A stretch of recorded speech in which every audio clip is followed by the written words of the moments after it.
Peace and love to everybody, man. Much love. Hope y'all having a high vibrational motherfucking day. Put a motherfucking 0 or a 9 in the chat if you can hear the bro God. It's your boy King of HealThySelf, aka Aladdin. Got to have Greedy hop up here. And as I wait for the bro God to check his email, we are gonna play another instrumental. Hope y'all having a high vibrational day. Happy motherfucking Father's Day to all the fathers out there. Y'all truly appreciate it. Peace and love to everybody in the chat. I will get to y'all soon, but so right now we're gonna play another instrumental. Get to it. Okay.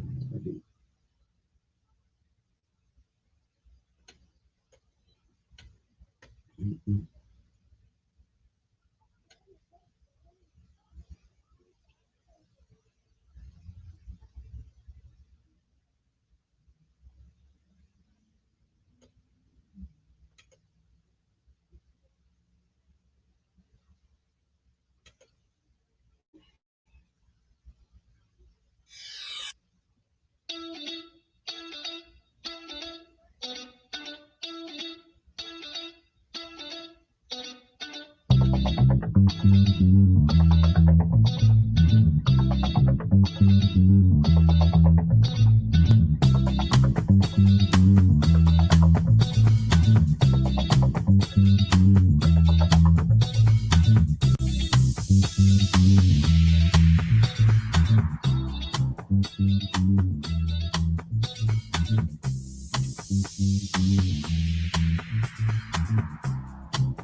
mic check, bro. God, Greedy, can you hear me? GreedyVegan, can you hear me, bro? Can you hear me, brother? Yep, I hear you. Yeah, sir. What's good? Peace to you, brother. Peace and love. You already know how you feeling today.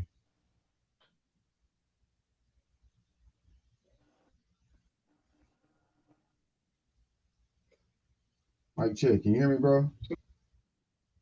Hey, you seem like my goddamn. Can you hear me and shit, bro? I can hear you. Can you hear me? Yeah, man. Yeah, I hear you and shit, bro. But baby moms keep calling my damn phone and shit, man, trying to aggravate me over some dumb shit right now and shit, bro. Don't let her do it. See, that's that Father's Day. She trying to fuck it up. Yeah, man. Calling me over some stupid shit, man. We're getting into it with my oldest daughter. And I mean, make a long story short and shit. My oldest daughter basically ready to come live with me and shit. Baby mom talking about we gotta go fill out some paperwork and go down to the notary publics and get some shit signed. I'm like, I'm not signing no motherfucking paperwork. I ain't doing all that petty dumb ass shit. My motherfucking daughter, she want to live with me. She can live with me. I don't need no fucking paperwork. What the fuck is wrong with these women and shit, man? Yeah, man, try to get to me real fast and shit. On my motherfucking fathers, they want to give me some motherfucking grief and shit. I hung the motherfucking phone up. Hope she don't keep calling my damn phone, fucking up my audio. But yeah, though, man, let's get to it though and shit though, man. Peace to everybody in the chat, everybody, all the kindred and shit. Much love to you and shit, man. I'm ready to do this thing, King. Hell yeah, man. Yeah, you know how it go when you got that positive energy. Motherfuckers want to try to feed you the negative, man. Don't even, you know what I mean? Don't feed into it. Before the stream to stop and say want to call and give me the blues and shit, man. I ain't even letting that shit. Hope she don't keep calling my damn phone. Indeed. Yeah, let's get to it, man. Much love to you. Shout out to everybody in the chat. Let me get my shout outs first. We got a Slow Burn Conversation. Peace and love, goddess. Alexis Kinsey Davis. Empress Goddess Namaste. Moon Faye. We got all the goddesses up in here, man. Shout out to y'all. That's what it is. Toro Bravo. Much love. Chrissy. Peace and love, goddess. Poetic Empress. Lady Shade, Butter, Dreamy Queen. Yeah, the goddess is in here tough. Shout out to y'all, man. The goddess of love. My Dukes.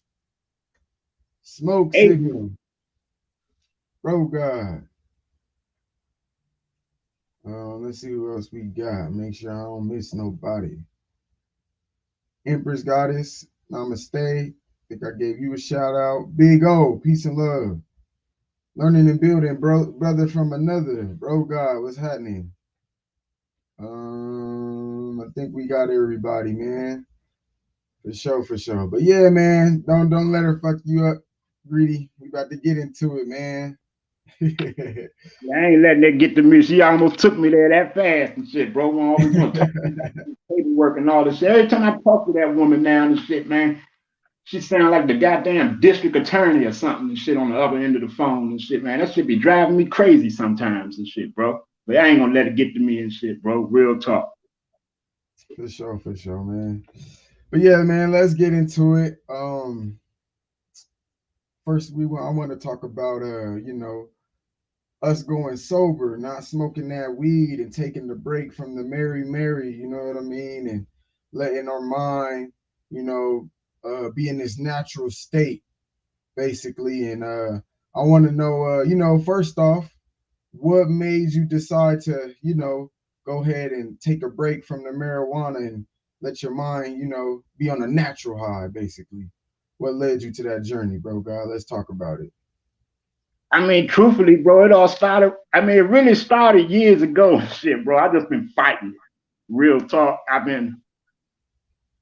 Me changing my lifestyle, changing my diet and everything, bro. Like trying to get more closer to the natural side of me, and not be enhanced or not put any type of toxins in my body. You know what I'm saying? Like I even see the smoke as a toxic. You know what I'm saying? I don't give a fuck if it's weed. I don't give a fuck if it's CBD or whatever the hell someone want to put some fire to, or some type of, you know what I'm saying? Like they got all types of electronic little devices out now and shit where you can vape and do all that types of stuff. And like I just feel like that is, if the body is full of nothing but fluids, then I feel that it would be a toxic to be putting a dry smoke into your body. Feeling like that, bro. I mean, realistically, for about 3 years, actually, and shit, bro. It was like I spoke on it on a couple of my streams before, really, and shit, bro. And I always questioned it as, what is this really healthy? You know what I'm saying? Is it good for the body? You know, a lot of our people, they like to say, well, weed ain't a drug and it's a herb and stuff like that. And like, yeah, but are we supposed to be smoking it? Which was always my thing. You know what I'm saying? Especially when I stopped eating all the meats and, you know, became a plant-based brother. I was like, man, it just don't seem right and stuff. You know what I'm saying? Like, it was always really messing with my conscience, bro. But I really gathered the strength one day, which has been about 2.5 months now. My new gig I got, I'm about to start painting again up in that paint booth. I had to take a drug test, of course. They did my background, wanted to do my drug test. This is the first drug test that I've taken in about, I would say, about 20 years, bro. When I didn't have to use somebody else's urine or go buy some shit from somewhere, some type of synthetic urine. I actually used mine for the first time, bro, in like 20 years, bro. Real talk. And you know what I'm saying? But yeah, that's what really started it off and shit, bro. Like me just being plant-based, me becoming a vegan and stuff, bro. I started even looking at smoking weed and anything else I would possibly want to smoke as a toxic to my body. Like, you know, like I look at it as it's an acidity for real. Indeed. I agree with a lot of that you stated, bro. I know for sure what a lot of people love to ignore is that it fuck with your lungs. I don't give a fuck what anybody say, and I know that just because I be, real active. I like to either work out, do jump rope, occasionally play basketball, etc.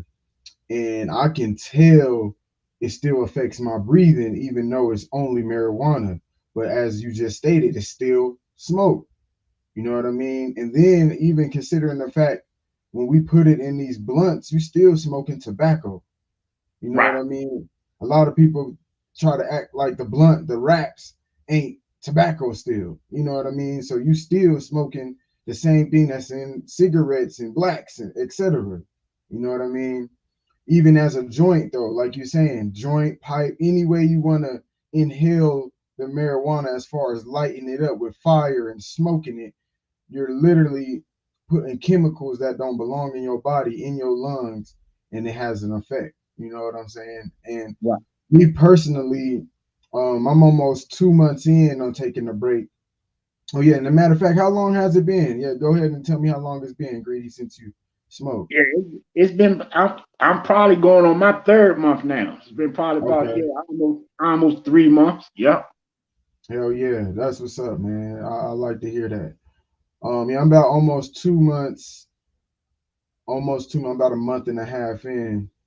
And I've done took multiple breaks. The longest I went without smoking was 5 months in 2020 actually. Um, and man, it changed me a lot. It helped me to realize how you got a lot of different habits when it comes to smoking. You know what I'm saying? Like when I be at work and then I ain't doing nothing, I ain't busy. I realized that I just have a habit of wanting to smoke just because I ain't doing nothing. You know what I mean? And then it's like, wait a minute, this is actually more than just the high I'm feeling for. It's a habit of rolling up and having something in my hand that I could blow on, and you know what I'm saying? You know what I'm saying? Like Right. it's a lot to the mind as far as just the habits that we have when it comes to smoking in general. But Yep. I definitely agree with you on the smoking thing. A lot of people don't want to, say that it's affecting them, but I know it affects people for sure on that. And Yeah, go ahead, definitely. go ahead. Oh, no, I was just gonna say, yeah, it definitely does and shit, bro. Like, I know for a fact that I was addicted to it. You know what I'm saying? Mm, I was one of them brothers and shit, bro, who at one point, bro, I would soon as I wake up, I had to smoke. I yep. would wake up, shower up, you know, brush the teeth, wash the face, and the next thing I know, I'm grabbing that pack of backwoods. You know what I'm saying? Hmm. I had to smoke it all day, every day. Just like even on that, even all the little jobs that I have had, I even went to the interviews and shit, smoking a blunt, smoking me one on the way to the job interview. Like I smoked so much, bro, that it became a natural to me where I was high all the time, even when people didn't know I was high. Like my eyes stopped getting red and stopped getting real chinky-ish, and you know what I'm saying? Like, yeah, it just became natural to me and shit. That was another thing that helped me stop smoking also. I wanted to challenge myself just to prove to myself if I had an addiction on that. You know what I'm saying? And it was hard. Hmm. The first week, it was hard, bro. Like, and you got so many homies and people who you be around, Hmm.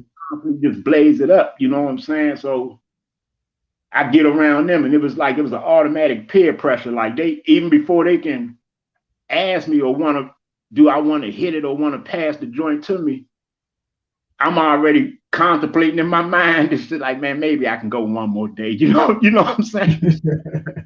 Hell yeah. I can go one more day and shit. And that same thought, that very thought, maybe I can go one more day, would turn into another year, bro. Like,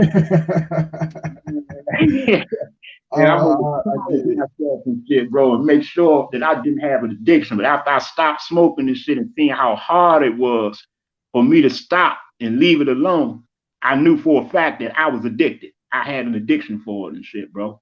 And that's what made me look at it also as it's a drug also. A lot of people don't like to say weed it ain't a drug, it's the herb and shit. But once you get addicted to it like that, to where you can't go without it, it becomes a drug.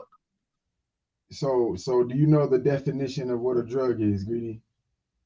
Uh I want to say it's anything that you consume that Hmm. enhances the mind, right? Anything that you consume, period. So Anything. what do I mean by that? Your lotions, your soaps, even food. Think of it this way. Why do they call it the FDA, Food and Drug Administration? Because anything your body consumes can become a drug, including food. So if you're addicted to eating certain food, wouldn't that be a drug? You damn right.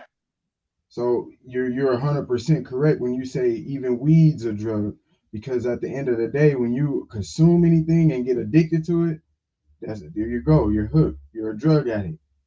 But you could look it up. The word drug means anything you consume, anything with you consume. Yeah, consumption. So yeah, man, that's deep.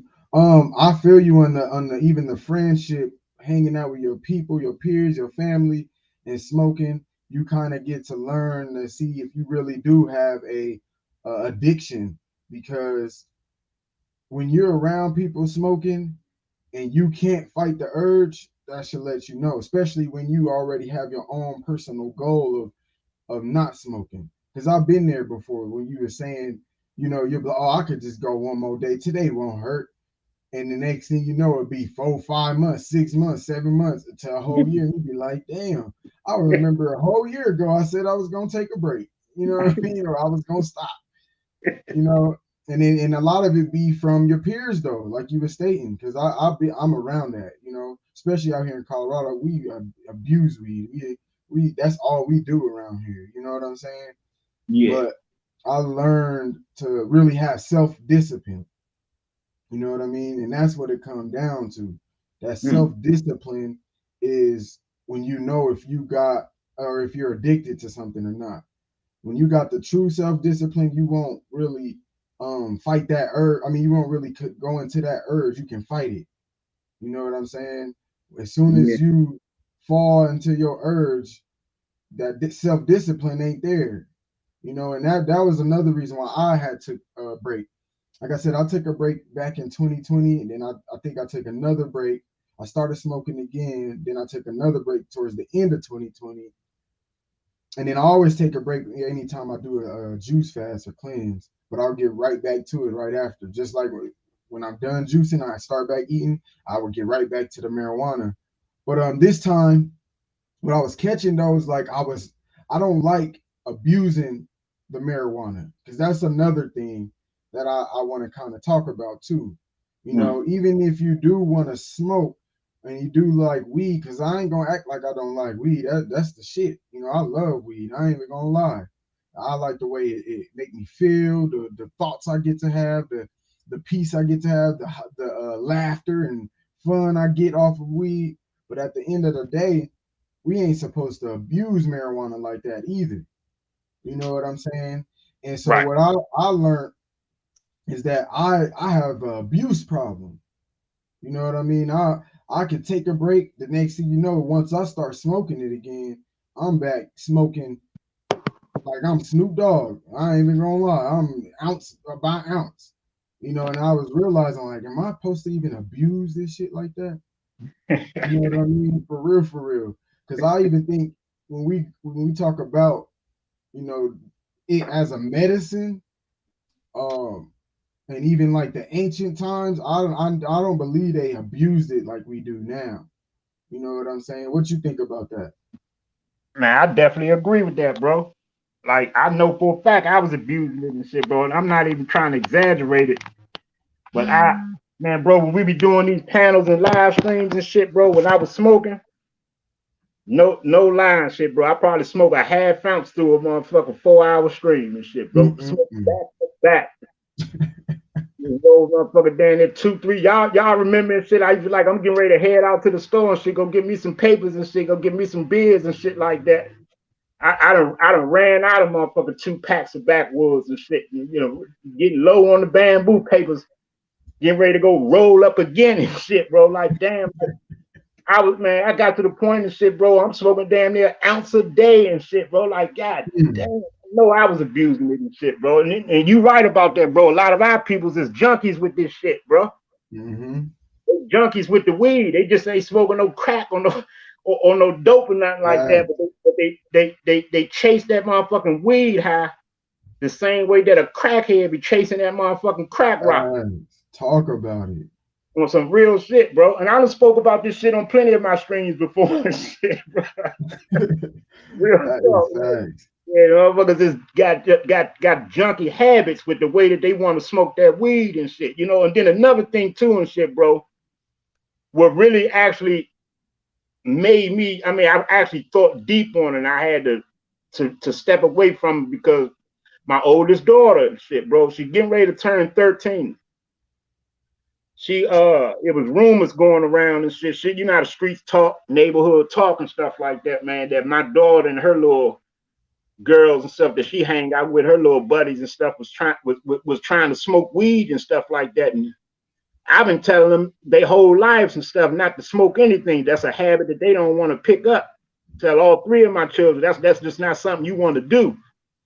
If you can avoid it at all times, at all costs. Don't let nobody peer pressure you into smoking nothing. No cigarettes, no weed. Don't let them try to give you no vape or none of that. Don't fool with none of that stuff.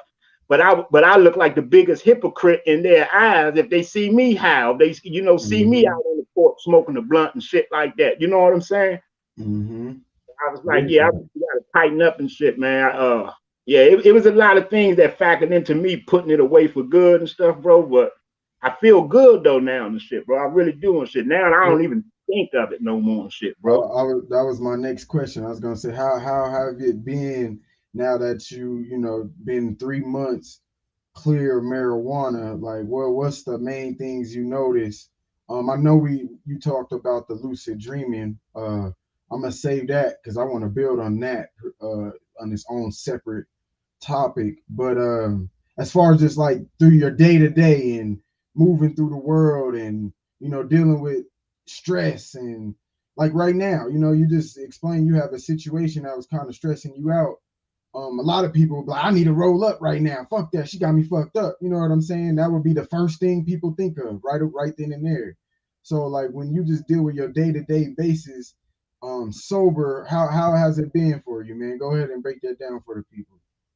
Yeah, you hit it on the head and shit, bro. Like that that really was keeping me smoking also. Even though I was in my conscious mind, I'm telling myself I don't want to smoke no more and stuff. And even the days that I possibly slowed down, woke up and didn't smoke, or if I woke up and smoked, I would try to, what I'm saying, tell myself I ain't gonna smoke until later on this evening or something like that. Then I get a call from my crazy ass baby mom and get to rattling me mentally and shit, bro. And like you hit it right on the head and shit, man. Like the first thing I think of to calm me down or to get my nerves back together and shit, bro. I'm ready to go get it in. I'm ready to go motherfucker cop me something and shit, man. Give me some roll ups. Give me a Mm-hmm. motherfucker a half pint or something and shit, man, and clear my mind. Like that was my way of clearing my mind. But now and shit, bro, it's like I deal with it somehow, some way and shit, bro. I don't let. I mean, yeah, she still get to me sometimes and shit. That's something I'm really working on and shit. Like learning how to remain humble and shit. Even though if she gonna say some shit that's gonna trigger me, call me out my name, or try to disrespect me in front of one of my children or something, or who knows, anything and shit, bro. I hang the phone up and shit, man, and go on about my business. I might stress a little bit after that, but I don't even think about the damn reefer no more and shit, bro.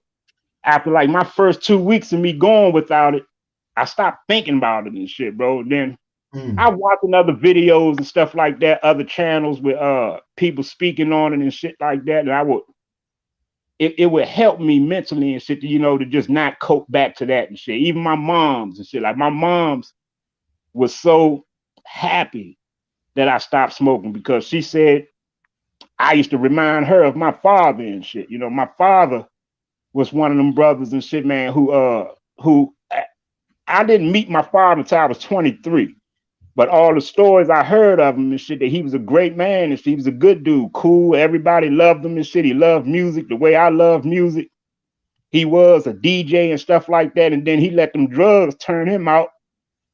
And he started like choosing to get high and stuff like that. And he ain't even want to DJ no more. He ain't want to go to work and stuff like that. And my mom used to say and shit that when she saw me saying the same shit, like, man, fuck that job and all that shit, even though I was selling drugs and stuff like that. But I used to like give her the same sentiment, basically how my father used to carry it and shit. Like she would see me heading down that same path that my father took. And so Mm. yeah, I made her happy and shit and gave her a little more peace of mind and humbleness at heart for my decision to quit smoking. And then, she would hear about certain shit or she would do, because she still follow my baby mom. They still friends on social media and shit on maybe one or two of them sites. And Mm-hmm. just like many of these people and shit, when they get into some shit in their households or they add a personal business out online. They Right. make posts and statuses about they significant other or they exes and stuff like that. You know what I'm saying? My mom would call me and stuff like, yeah, you and Kiana getting into it again. I'd be like, man, I ain't letting that woman bother me. That girl crazy and shit. She's like, yeah, just whatever you do, just don't go back to smoking no damn weed. You don't need that weed. Shit like that. So Hell yeah, yeah. I did have a lot of encouragement to keep me from really coping. You know what I'm saying? To teach me how to cope better and not go back down that road and shit, but she was in the mind frame that I would just go smoke my damn brains out and shit every time that I get stressed out or something like that. You know what I'm saying? Mm-hmm. And I Mm-hmm. actually went through a surgery and shit, bro, where I had cancerous tumors removed off of my bladder, bro. And my Mm. urologist, the one who actually found out what the problem was, he was telling me, not to smoke anything. I was telling him I only smoke weed. I don't smoke cigarettes, stuff like that no more. He's like, man, don't smoke nothing, dude. He's like, man, if you can and shit, bro, get you some tea or try some gummies or some edibles or something. But if you gotta have it, do it in another way. Don't do this and don't do that. Just make sure you don't smoke and shit. And I was like, man, I hear that shit, man. But it goes to show you that I had an addiction for it and shit, bro. I had left out the Mm-hmm. hospital from off the bed rest for about 10 days, fresh out the surgeries. And I went like one day. Went one day out the hospital and shit, bro. And you know, the homies start coming around and they smoking this, man. We got this blueberry, this, you know, I got the haze around the block and all that shit, bro. I got the smoking again and shit, bro. And it's like just furthering letting me know and shit that I was addicted to it and shit, bro. I had just got out of the hospital and shit. Motherfuckers told me I had stage 1 cancer and shit, and they caught it before it was going into stage 2. The urologist who did my surgery telling me not to smoke. And here I am smoking again and shit, bro. And you always start off with your conscious thought, yeah, I'm just gonna smoke a blunt or something. I'm gonna smoke a joint. Let me puff that. Let me hit it about 2-3 times and shit like that. Mm-hmm. Next thing you know, I'm back on it full fledged and shit, bro. That's junkie shit, bro. That's addiction. Facts. Facts. Man, that was fire, man. Shout out to you for giving us that spill, bro. But you so right about the addiction part. Like I said, yeah, I know how I go. I'll pick it up, trying to take my way time, smoking again. The next thing you know, I'm smoking before I take a shower, smoke again, and then I'll work out or whatever, smoke again before I head to work, eat, smoke again. And then like, God damn, I'm smoking more than I'm doing anything else. You know what I mean? Like that shit be crazy. Like when you really, really like observe your ways. You know what I'm saying? And it takes that too to like really be in tune with how we using this herb. And like you said, even smoking, you say your doctor even told you find another way to consume it. You know, and even just smoking is the addiction, not just marijuana, but just the fact we inhale and exhale and blow something out our mouth and have something in our hand. Like that's where I was catching. I'm addicted to just the act of smoking, not even feeling to be high off of marijuana. Just the smoke feeling, just the actual got a blunt in my hand all the time type shit. You know what I Right, mean? I was catching, I'm just addicted to even that. Like, it should right. be crazy, man, when you really pay attention. You know what I'm saying? And you So, hitting it head on and shit, bro. Just the very habit of just holding the blunt, you know, however you like to hold it in your hands, in between your fingers and shit like that, that even becomes addictive. yep. Yeah, it's a habit and shit, bro. I remember and shit, bro. Like it was a challenge for me to make music and shit, bro, without smoking. Like, you know, whether from making a beat Mm, or from fucking writing a verse, writing some lyrics or something like that, I gotta be smoking and shit. Like it was just something to say. I don't even think I was feeling or really even thinking about the high that I'm getting and shit. It was just the, you know, just the feeling of just having it in my hand and shit. You know, I like to, you get addicted to just licking that motherfucking backwood sweet leaf and all that shit, bro. Like, yeah, bro, that shit is it's bad habits to have, especially when you want to. Like, I think it, to me personally, I know it's just my opinion, but if I'm gonna be plant based, if I'm gonna be vegan, if this is what I'm gonna be talking, this is what I'm gonna be, you know, preaching and teaching to my people and shit, man. I think it's very hypocritical for me and shit to be plant based this, not eating this, not being cautious of what I drink and making sure that my juices is 100% juice and all that. But I'm smoking the goddamn backwood leaf and shit like that. You know what I'm saying? I'm rolling up and smoking and all this shit, man. Like to me, right. that's hypocritical and shit, bro. Facts. You know what, Greedy? That is the number one thing that bothers me and why I take my break and slow down, bro, because I'll be like, okay, I'm so conscious of what's organic and what the ingredients is, and it ain't got no meat, no dairy, no this and no that, and who made this and that and this. But I go right to motherfucking 7-Eleven, grab me a motherfucking backwoods swisher, etc., and smoke that motherfucker up and don't think nothing about it, and knowing that motherfucker say warning, this can cause cancer. Right. Like it's right there, and I see it. I be like, damn, but I don't give a fuck. Like I'm still gonna smoke this motherfucker. You know what I mean? But then it's like my conscience be fucking with me. You know, now I got this fight within, knowing I'm supposedly going on this health journey, yet and still uh I can't quit the nicotine, the tobacco, the marijuana. You know what I mean? And it's like that, like you said, it's hypocritical. You know what I mean? If we talking about how healthy we is and things like that. So you spot on. That hits home for me. Um, Let me give a shout out. There's a few more people that hopped in the chat. Big Dog, Philly OG, Bro God, much love, man. Mind's Eye, my brother, peace and love, Bro God. We got Ghetto Child Clinic in the building. Peace and love. Let me see. Yeah. So Amma, much love. Peace and love. But yeah, Yeah, man, you spot streaming on, on, bro. yeah, I'm streaming this stream on my channel too and shit, bro. I'm sharing it on mine as well. Hell I see yeah, man. give a shout outs to the brother Shy Alphas, Sweets 19 in the building. Peace to y'all. Damn, something just happened. My shit just blanked out. I don't know what the hell just happened. It just blanked out. But yeah, peace to everybody that's watching and stuff. You know what I'm saying? Much love to all the kindred out there, for real. Peace and love to everybody on Greedy side. Y'all hit the like button on both sides if y'all can, family. That's all I ask for. I just hit the like button for it for the brothers. So yeah, let's get into this lucid dreaming because that was the number one thing I noticed right away. Like after about 2 weeks in, every time, Brady, like I told you, I done quit.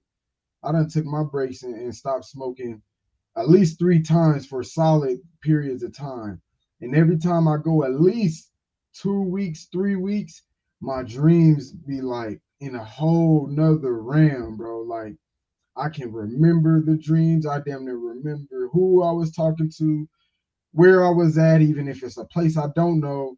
Um, it damn near seemed like the dreams be longer. Like it be seeming like the whole time I was asleep, I can remember the dream. Uh, and even just being able to feel all the emotions in the dream. Because I remember even times where I would have dreams when I would smoke, it would be like such a blur. I didn't even get to feel my own emotions.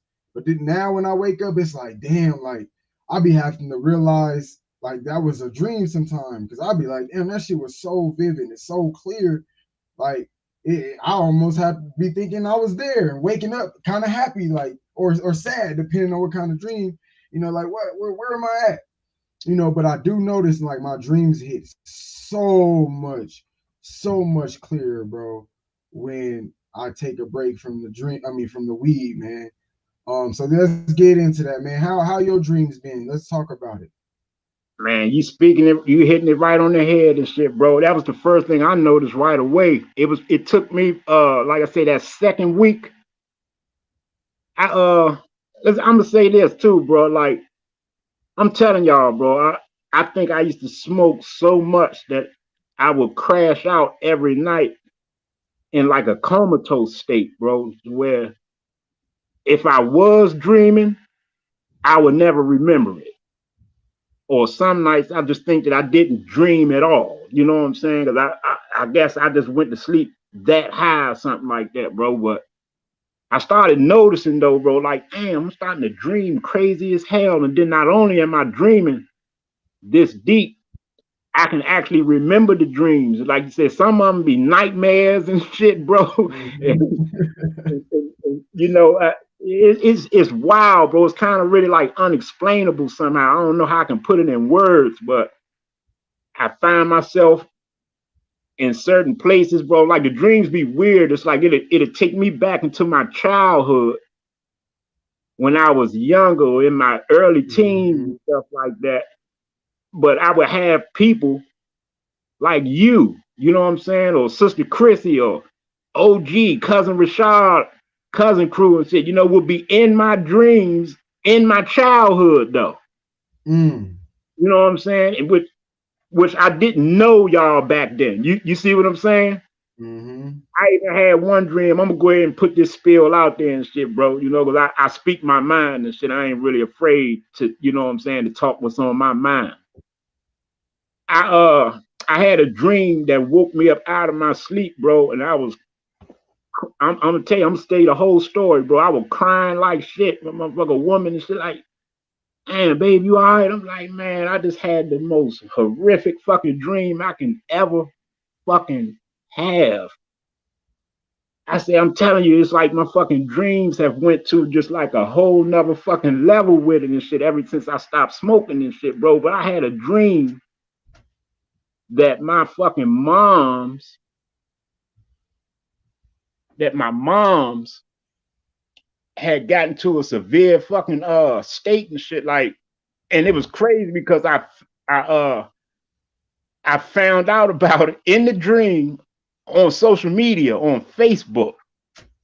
You know, and I'm seeing a lot of people who knew my family and stuff that I'm following. They posting like, damn, I hope Thomasine get better and shit. You know, everybody sending their prayers out for Thomasine and all this shit. I'm like, what the fuck going on and shit? I'm dreaming this shit at the same time. I'm like, what the fuck?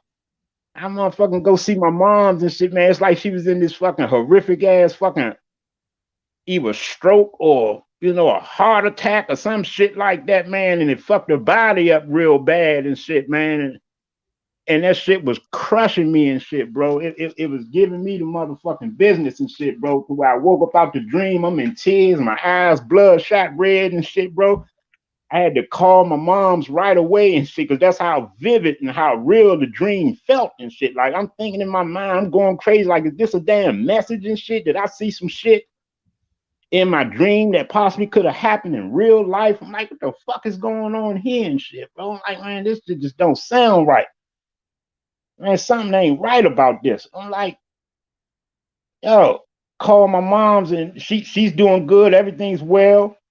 Everything's good. She's like, damn, son, like, I don't know. No, I'm good. I'm all right. I don't know how.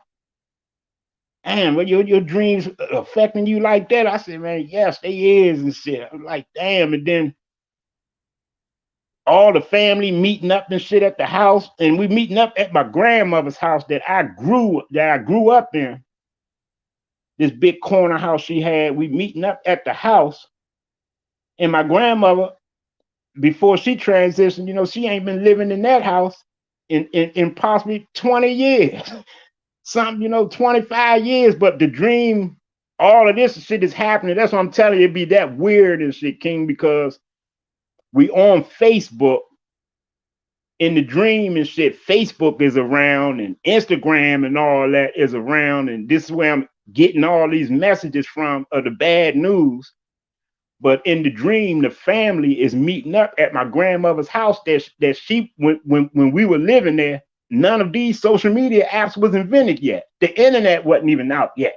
You know what I'm saying? Like, damn, what the hell is going on? All my cousins and them, all the aunts, all the family is getting together and shit. You know, everybody trying to figure out what the hell done happened and shit like that, bro. But make a long story short, though, I probably been been long-winded already. But a week and a half after that, after I talked to my moms about it, I get a call from my moms, and she tell me and said, you know, Donnell, that dream you had was real and shit. I was like, what you mean, Mom? She told me and said, yeah, I was on my way home from work yesterday, and this dude in this pickup truck reared in the shit out of me and shit, man.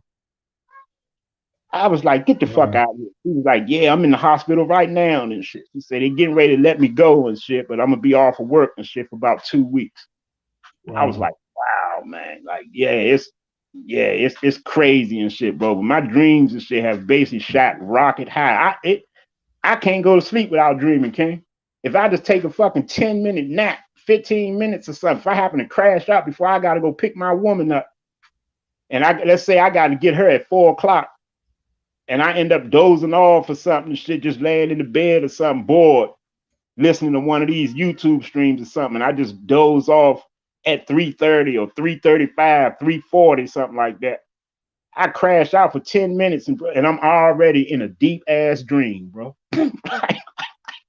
I can't sleep no more without dreaming. Every night or every time that I shut my eyes and go to sleep, I'm in a high definition, vivid ass dream and shit, bro. I had a dream last night and shit, bro.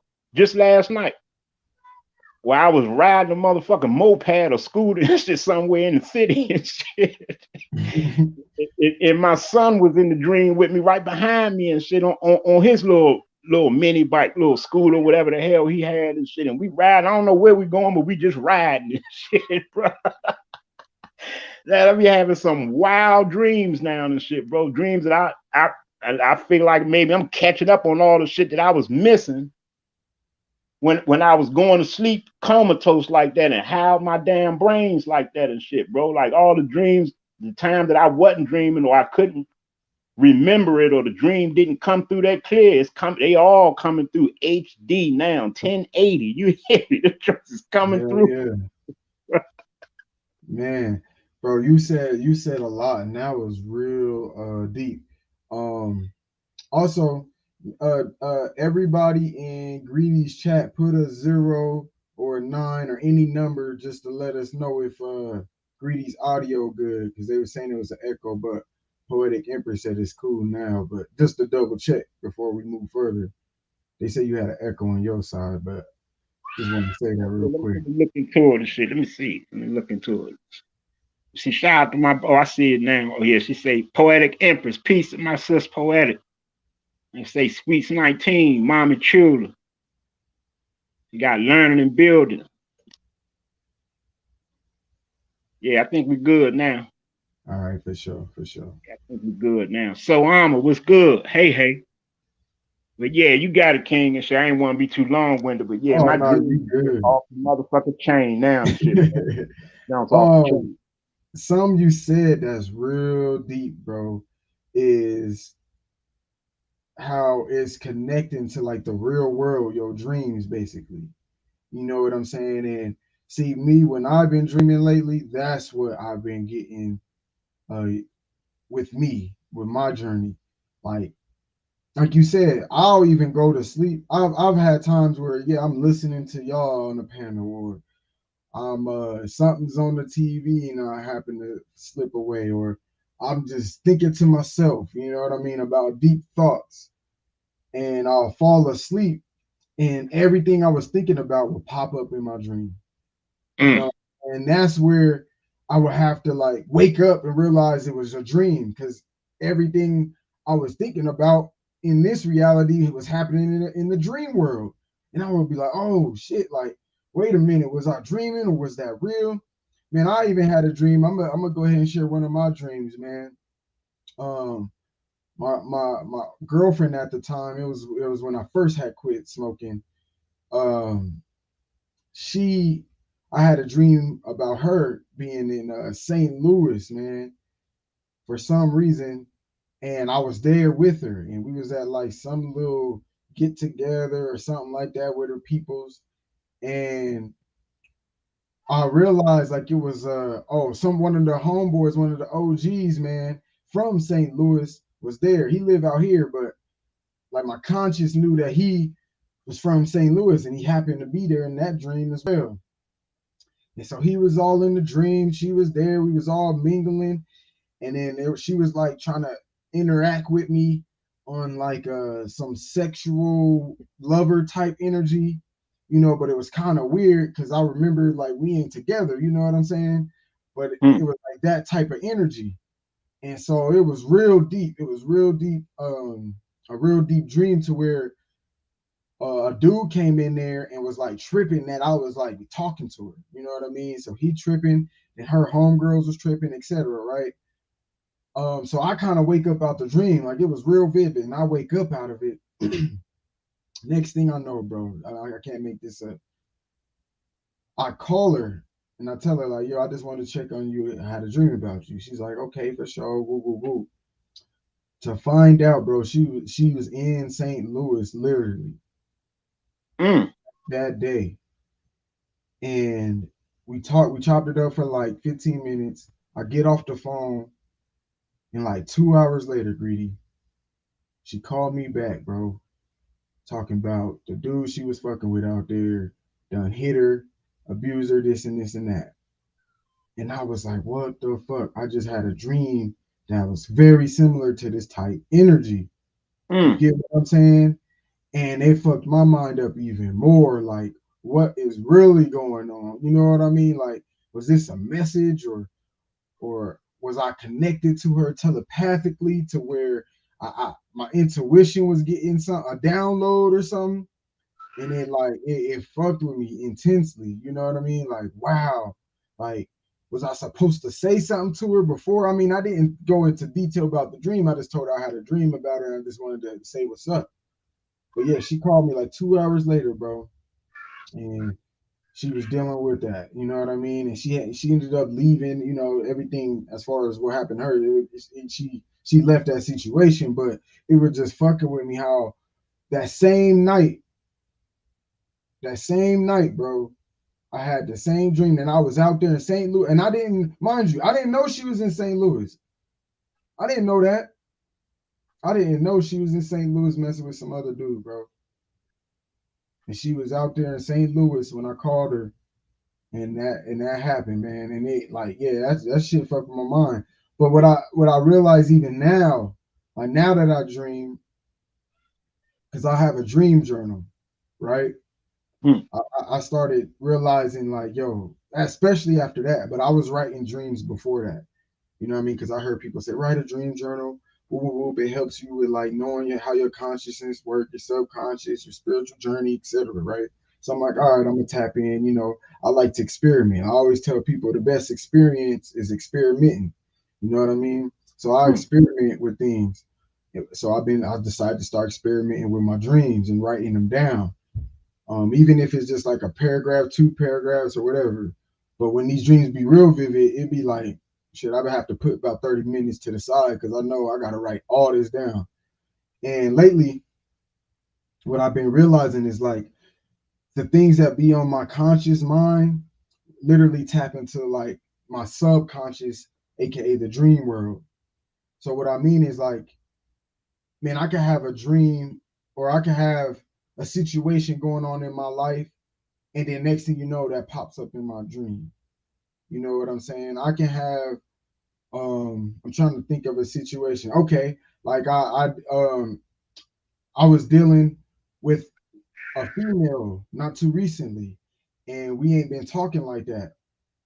But I had a dream about her to where I wanted it to be the way I wish it could be.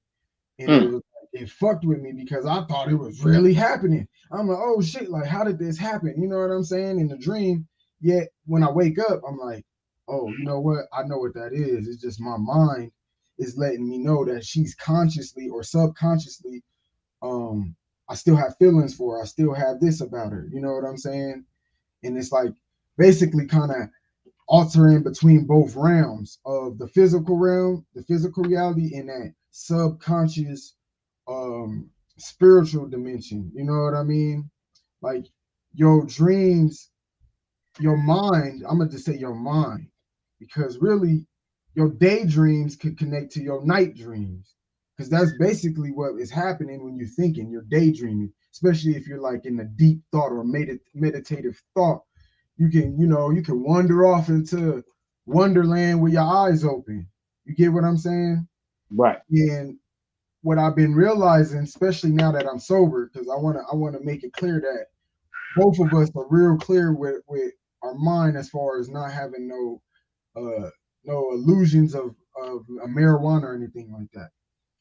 With my mind being more clear like that, I can really pay attention to my thoughts and my dreams. So I will realize like, yo, I was just thinking about that. Then I go to sleep and it's in my dream. Or like I said, I have a situation where something that happened in my dream happened in my reality. Like you said, it would happen with your mom. And it'd be like super deep. Like, you know what I'm saying? That the shit Yeah. be it be deep as hell, bro.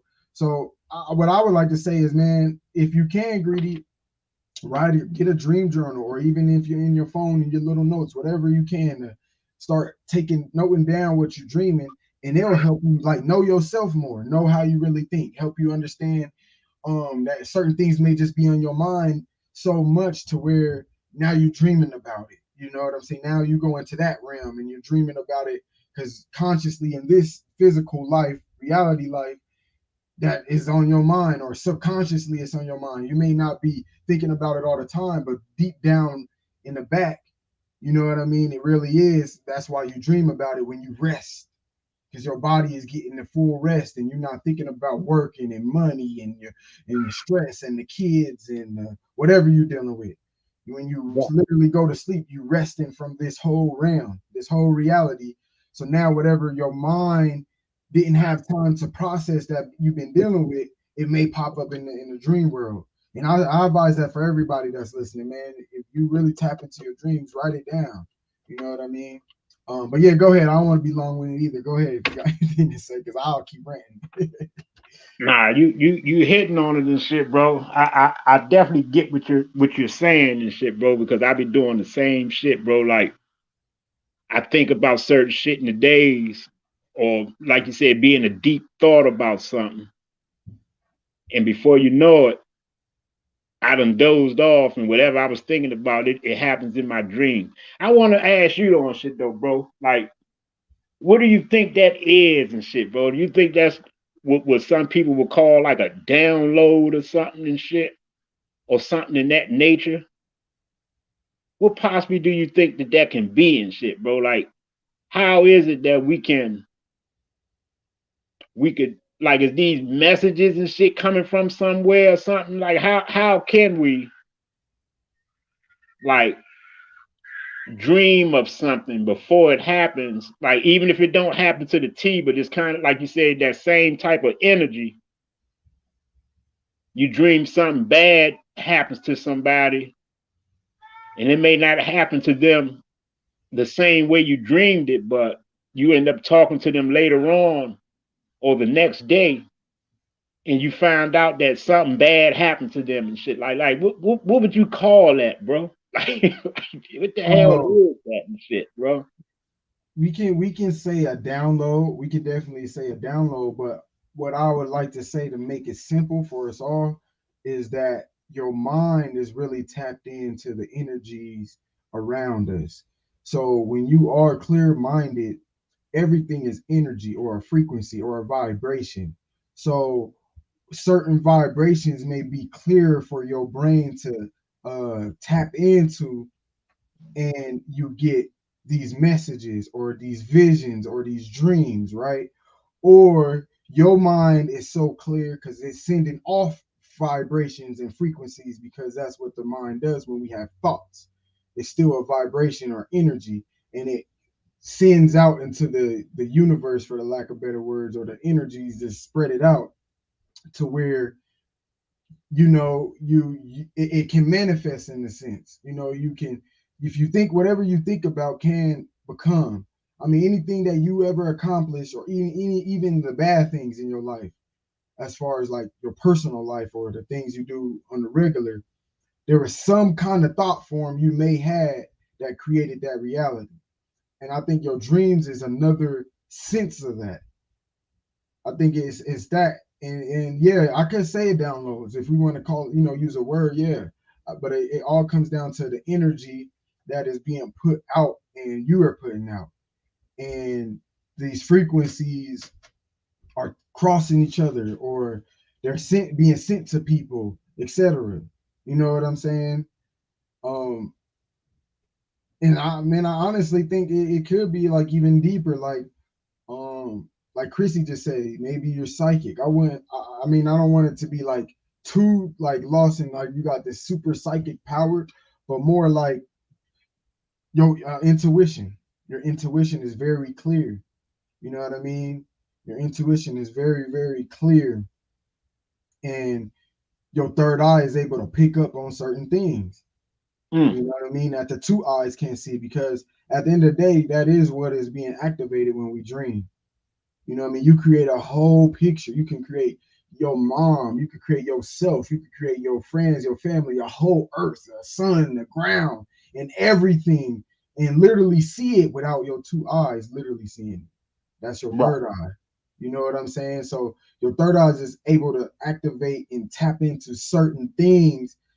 And also, like I say, your mind, bro, your like, we can't underestimate the power of the mind. The mind is a cold, cold motherfucker.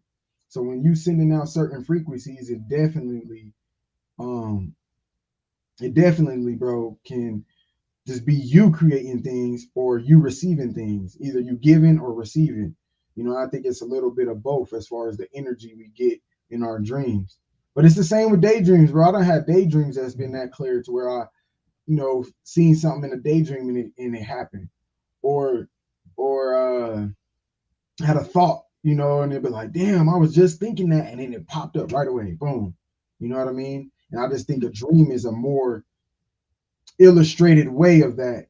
Another illustration of how powerful your mind is as far as seeing and receiving or giving and receiving certain thoughts or certain messages or certain downloads. That's what I think. Mm. You know what, King? This just kind of it's bringing me back to memory and shit. 'Cause you know how I always talk about. I don't. Well, I ain't gonna say I don't. I'm gonna say I don't really be getting with the way that people teach spirituality Mm-hmm. or the spiritual type thing. You know what I'm saying? Like, is this possibly? I don't know, I think this how crazy my mind is. I tell you, like my mind can be my own worst fucking enemy sometimes and shit, bro. I be thinking the shit that it's something spiritual that's trying to show me that there is a spiritual side of me. Facts. As much as I be trying to ward it off and fight it off, maybe it's because of the way that I've been taught about what spirituality is. Possibly been taught about a flawed type of understanding of it, or just not quite the right essence of what spirituality is. Facts.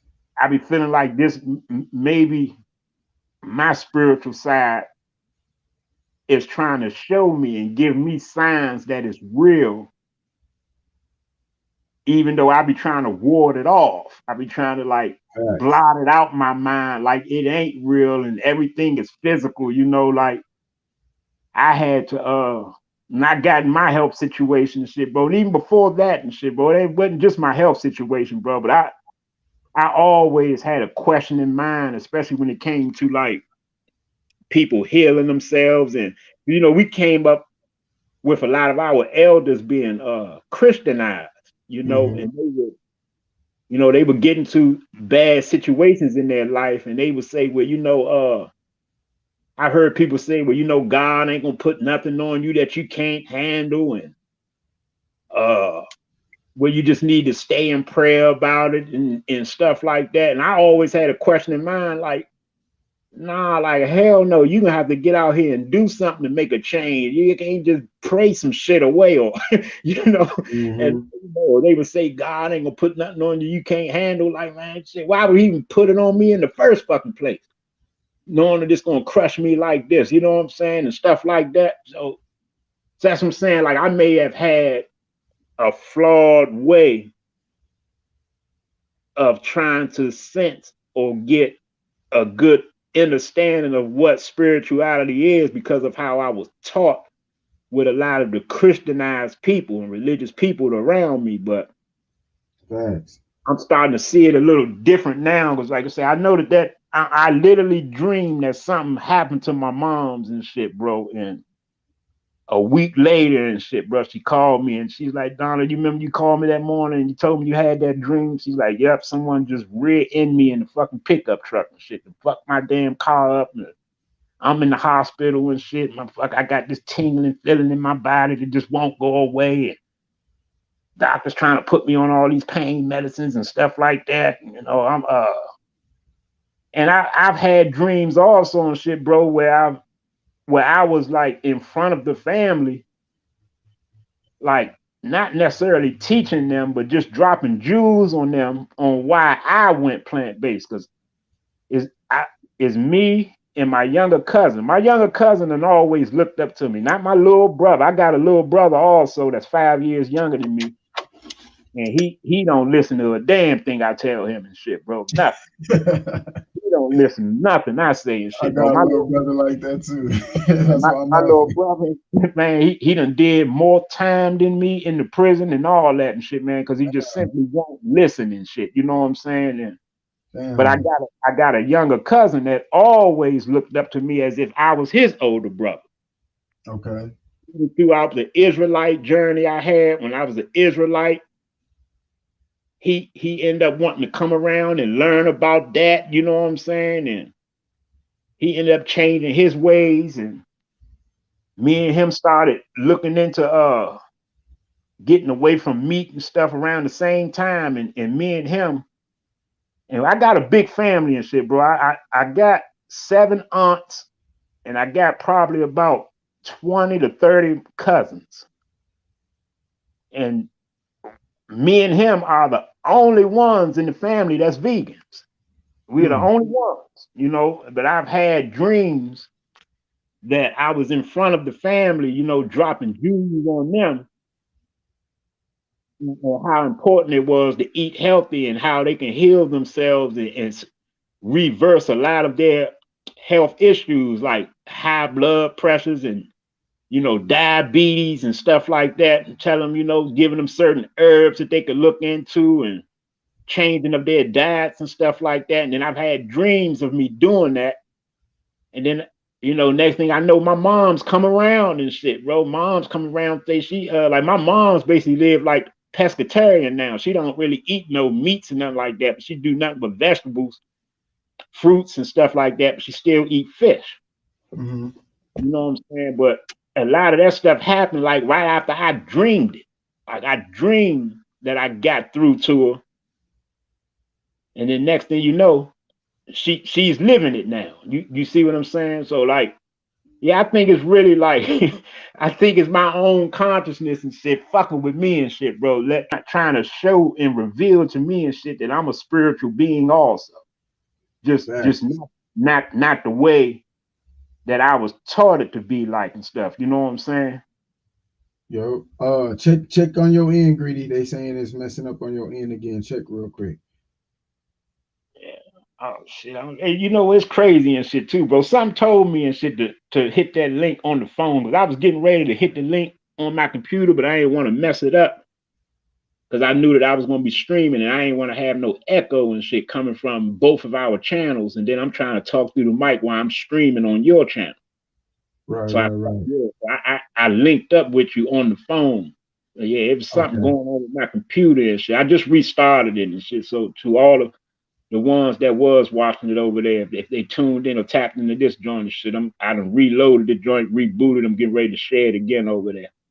I Okay. appreciate each and every last one of them. Shout out to your moms too and shit, man. The goddess of love and shit, man. Shout out to your moms. Thanks, man. Shout out to my dukes. Appreciate it. Man, everybody feeling you in the chat too, bro. About you, talking about your spiritual connection now. A lot of people, I think Moonface said your higher self ready to shine. Um, Toro Bravo saying, basically saying facts. Like, yeah, you get it. That's what is happening. You tapping into your spiritual essence. Um, yeah, Lady Shay said something similar. Mommy Chula said, when you switch from God to God, you take back control and responsibility now. You won't put out, you won't put on you more than you can handle. It's always been you. Take control, own it, be accountable. That's facts. Mm. Um, and yeah, my dude, she said your spiritual consciousness is being awakened. Facts.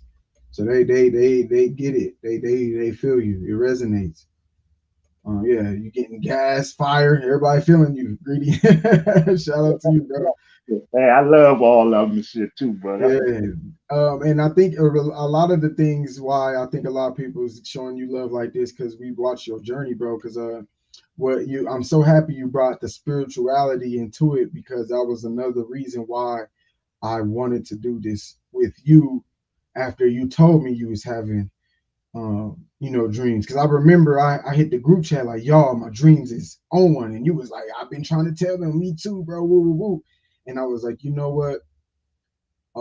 I know this it's meant even like that. It's meant for me to, tap in with you because I seen your spiritual journey now, bro. Like I can say that because I remember what you were saying, questioning the spiritual essence and how do we know it's something deeper than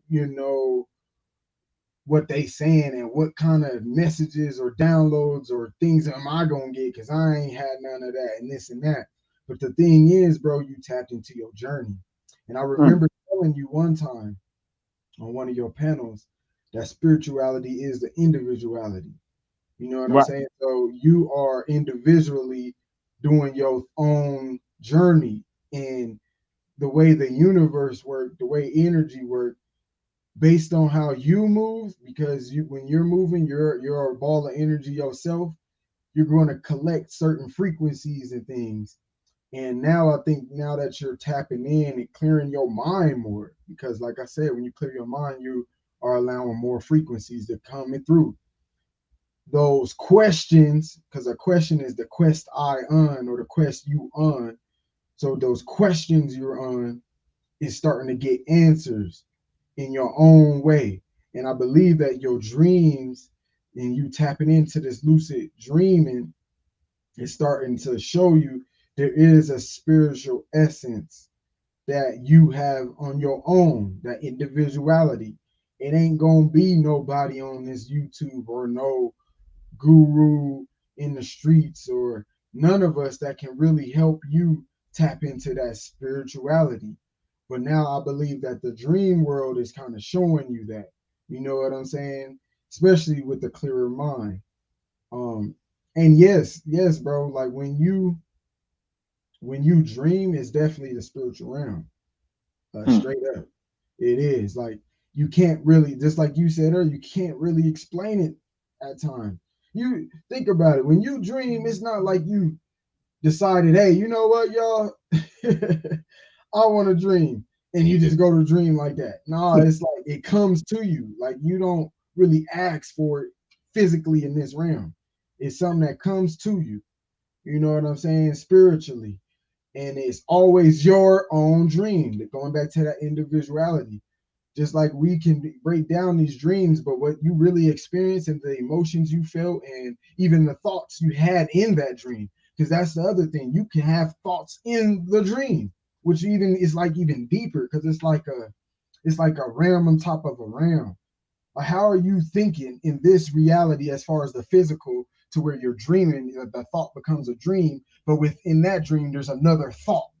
You get what I'm saying? To where when you come back into this physical form, you're like, bro, what? Like, you can remember what you was thinking and feeling in that dream.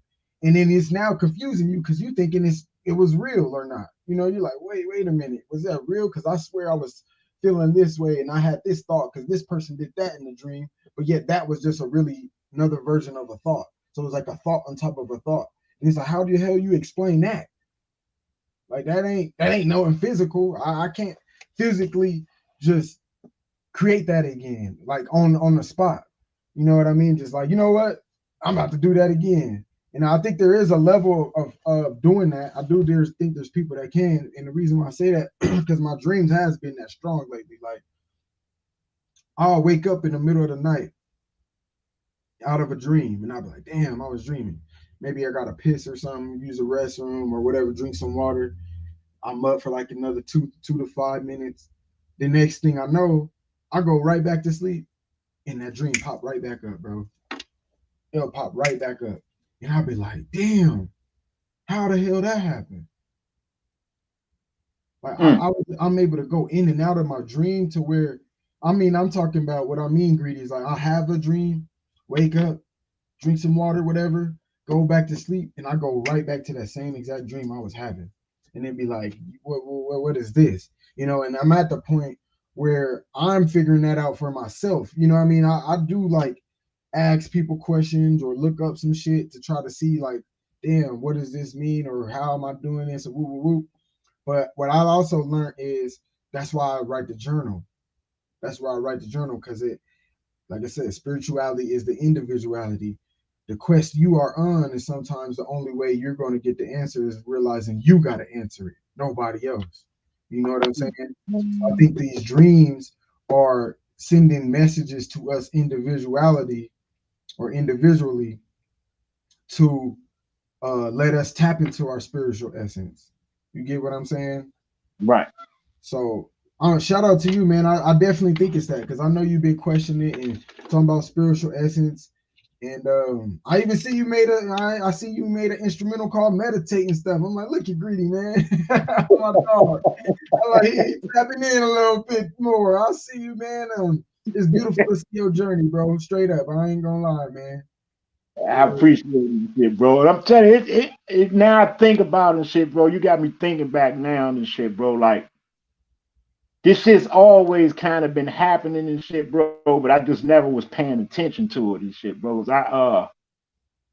When I got out the hospital, bro, I used to have dreams. I would call them nightmares. They would end up being nightmares to me and shit. Like I would like have basically it'd go back to the times of me finding out that I had something going on in my bladder. The way I found out, bro, I wasn't ever in any pain or nothing like that, bro. I just started noticing that my urine was changing. Like it was getting darker and darker as the time went on. It was getting darker and darker and shit, bro. And then I said, man, hold on. It's either I'm smoking too much and not drinking enough water, or I'm just not drinking enough water, period, and shit. So I started drinking a whole lot of water. That's how I got on the regimen of drinking almost a half gallon to a gallon of water a day. Because I started seeing my urine changing and shit, bro. And then it's like the water wasn't doing it, though. It would lighten up for a day or two. Then it go right back to getting darker and darker again. And then one day, bro, I actually woke up. You know, all of us as men, I don't know if the women do it also. I know as men and shit, we wake up, we got to take a piss. I wake up and shit, bro, and took that morning piss and shit, bro. And that shit it looked like root beer was coming out, bro. I was like, what the fuck is going on? And I went to go get myself checked out, and the doctors didn't know what the hell was going on. I went through like 4 or 5 different doctors for them to find out what the hell was wrong with me and shit, man. And one of them told me I had what they call it. It was a certain term they call it. Can't remember what exact name right now. Hematuria. Hematuria is when your red blood cells is mixing in with the white blood cells. And they were saying it was coming out in my urine. They were saying shit, I was losing protein and everything through my urine. I was like, what the hell is going on? What the fuck is wrong with me and shit? So one of the last doctor who figured that out and told me that he suggested I go see a urologist. And when I went to see the urologist, they did the test on my urine and they started telling me that there was blood in my urine. And they wanted to do all these x-rays on my prostate, on my bladder, on my kidneys. They didn't know if it was kidney stones. They didn't know exactly what it was. But when they did the x-rays, he came back and showed me that he said, there's something unusual going on in your bladder. He's like, it's something abnormal. And they did further tests and found out that I had 2 tumors growing on my bladder. But after the surgery and stuff, bro, I'm at home, like resting and stuff, but I didn't go right back to work. I started to have little dreams, certain little nightmares, my urine changing again. Like it was replaying all in my mind. And after the surgery, bro, being that they removed the tumors and they removed, like he told me it was 7% of my bladder lining. And he told me if I was to urinate frequently, it's because of that, because it was going to be, while my bladder was healing, he was saying it was going to be hard for my bladder to hold the urine. And so I was, pissing all fucking day, basically, and shit, bro. Like, as soon as I drink some water and shit, bro, I automatically got to go piss and shit, bro. Like, dang, fuck, this shit was uncomfortable as hell. And that shit started appearing in my dreams also. And it wasn't happening like every night and shit, bro. But I do remember some nights I would be in a deep sleep or something and I would be dreaming. Some nights, bro, I was almost damn near pissing in the bed and shit, bro. Cause it's like I would be in the dream and I would be like at work somewhere. I was working for this travel plaza at the time when all this had went down. I was the shipping and receiving supervisor of this travel plaza on 95. And I was going and I was we was in my dream. My whole crew that I run, the young guys up under me, they all in the dream. You know, it's a normal work day. We unloading these trucks and we packaging shit up, getting ready to send stuff to the next travel plaza and stuff like that. And I gotta, you know, same shit happen. Like I keep pissing in the dream and shit, bro. And then I one night in particular, I was dreaming that same type of scenario, and I was in my dream. I was at work and I went to the bathroom and shit to go take a piss and shit, bro. And I'm in the bathroom doing my thing, you know, how we would do in real life in the dream, but it was coming through like it was like I was actually pissing in the bed because I'm asleep in the bed.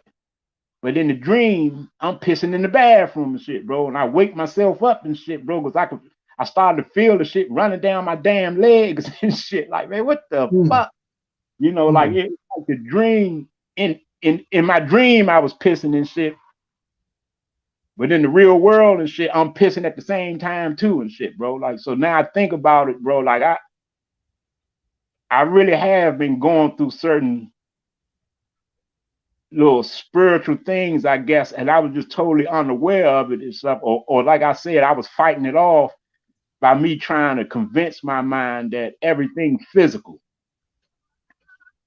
So it ain't really nothing new to me and shit, bro. I just think I'm getting to it. I'm starting to get a better understanding of my spirituality. There you go. And not what everybody else is try to teach it as. You get what I'm saying? Hell yeah. Hell yeah, bro.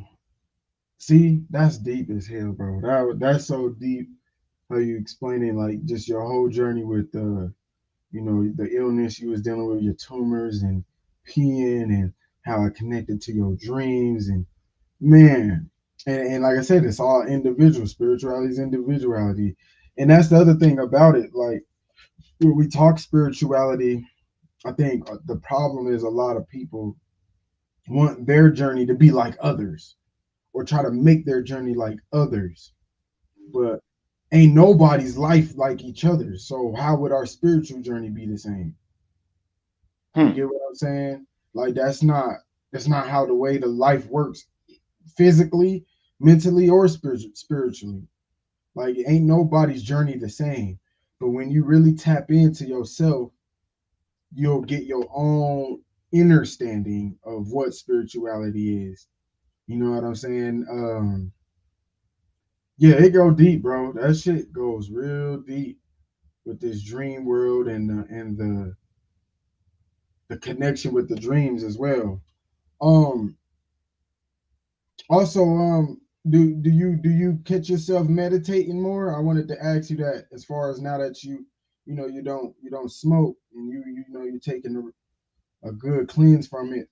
Do you catch yourself meditating? And I don't mean just like I show I literally go to the park and may sit down like a monk and shit. I do that sometimes, but I also meditate. I'm one of my routines, man. When I wake up, I play some music, some of my favorite songs. I may hit up y'all, you know, in our group chat, some of my people, talk to them, do my little workout. I do some yoga, might go outside, one of the two or all three, take a shower, and then I'm heading throughout my day. But as I'm doing that, I catch myself in meditative moments, especially even like if I work out.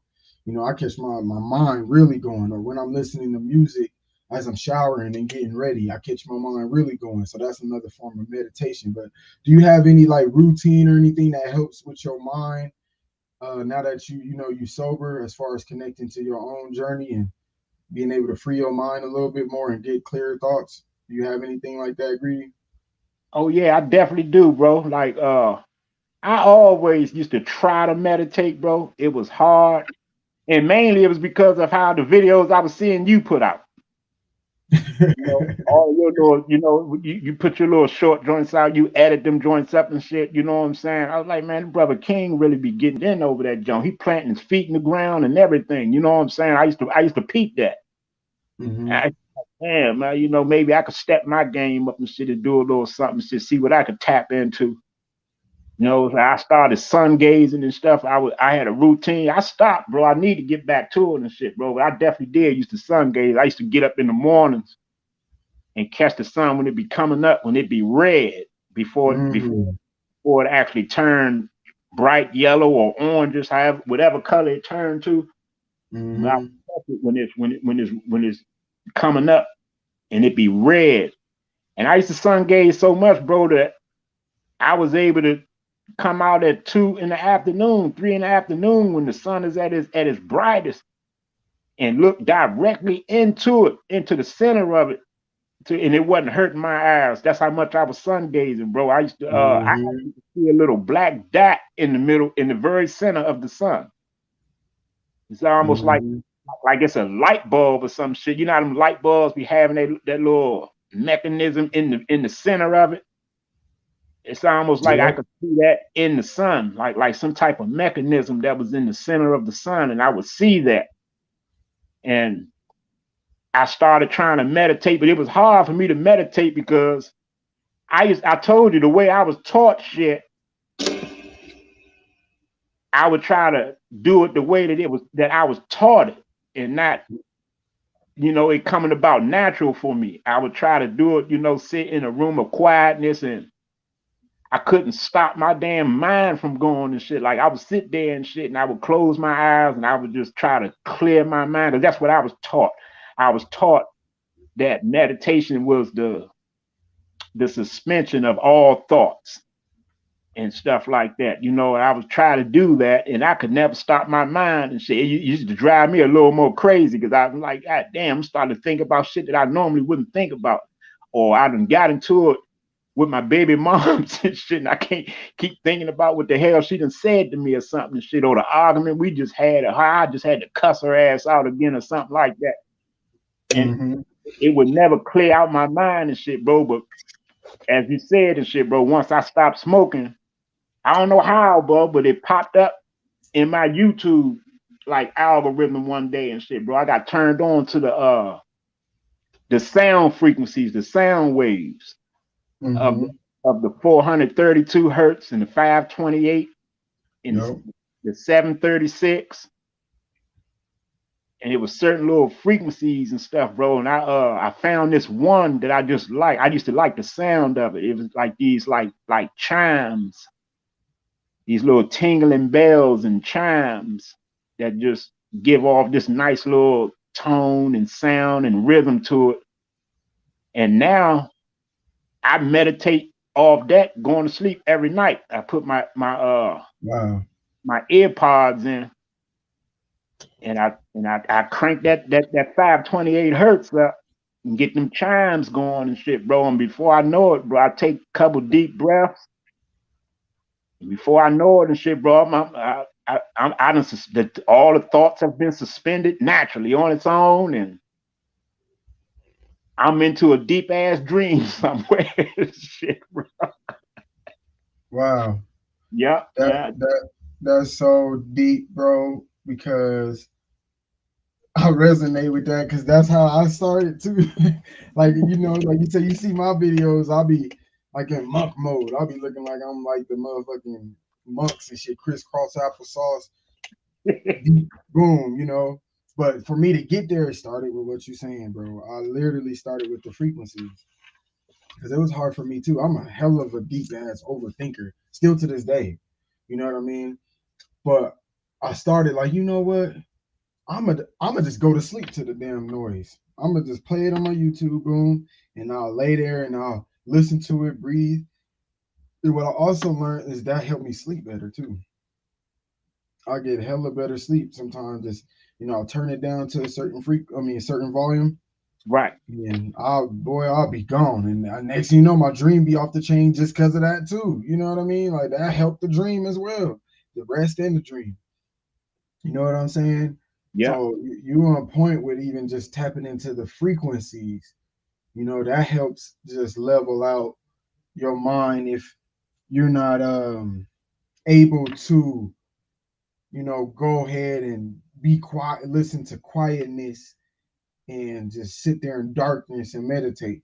And what I like to do, I honestly, I don't sit in darkness that much, even though you may catch me crisscross applesauce, eyes closed. If you notice in most of my videos, I'm outside Right. because there's a bird that's gonna be talking. There's gonna be air that's talking. The earth is talking. Traffic. Um, I might hear animals in the distance, dogs barking. There's always something. I hear water, depending on where I'm at. You know what I mean? Leaves blowing. There's always some kind of frequency that's being sent, even when I am in the what we would say silence. It's not really silence. It's very, very, very rare that I'll just sit with nothing playing, no noise. Only time I do that, I ain't even crisscross episodes. I'm literally sitting down thinking to myself, and that'll be another form of meditating. But it ain't. I wouldn't be like really trying to tap in into something. I'll just be sitting there, really letting my mind go, and not listening to nothing, so I don't have to think about nothing else. That's the only time I'm really sitting in silence. But I rarely go crisscross applesauce in that type of environment. But yeah, man, going just by sitting by water, like Ghetto Child said, water flowing is his go to. I love that water.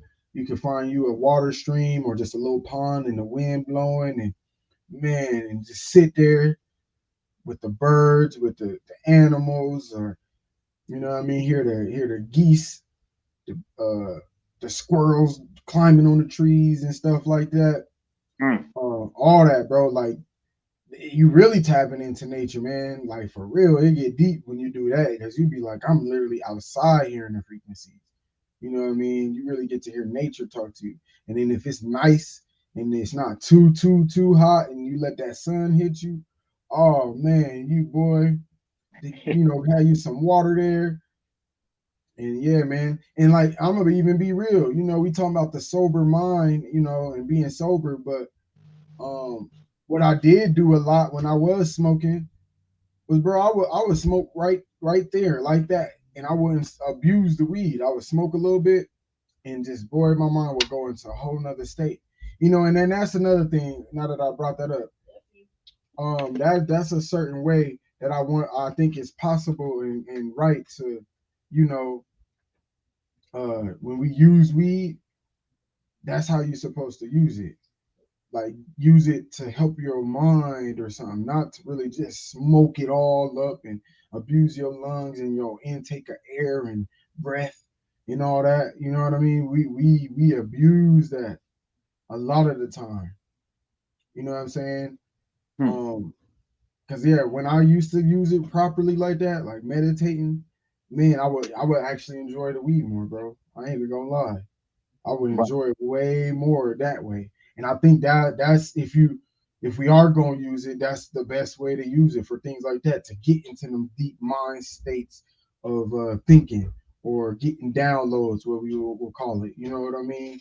But if Right. we just using it because we don't know how to deal with our emotions or deal with regular life, or we say our my nerves is bad, all these phrases people say, that's where it's like, nah, like we became addicted. We became codependent.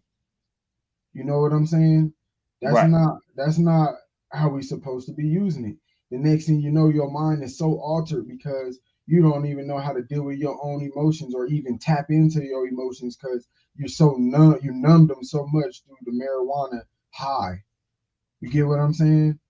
Right. So even for those that's listening, like I'm sure Greedy can agree. We ain't trying to convince y'all to quit, but it's just put in the thought of what we saying about having a clear mind, man.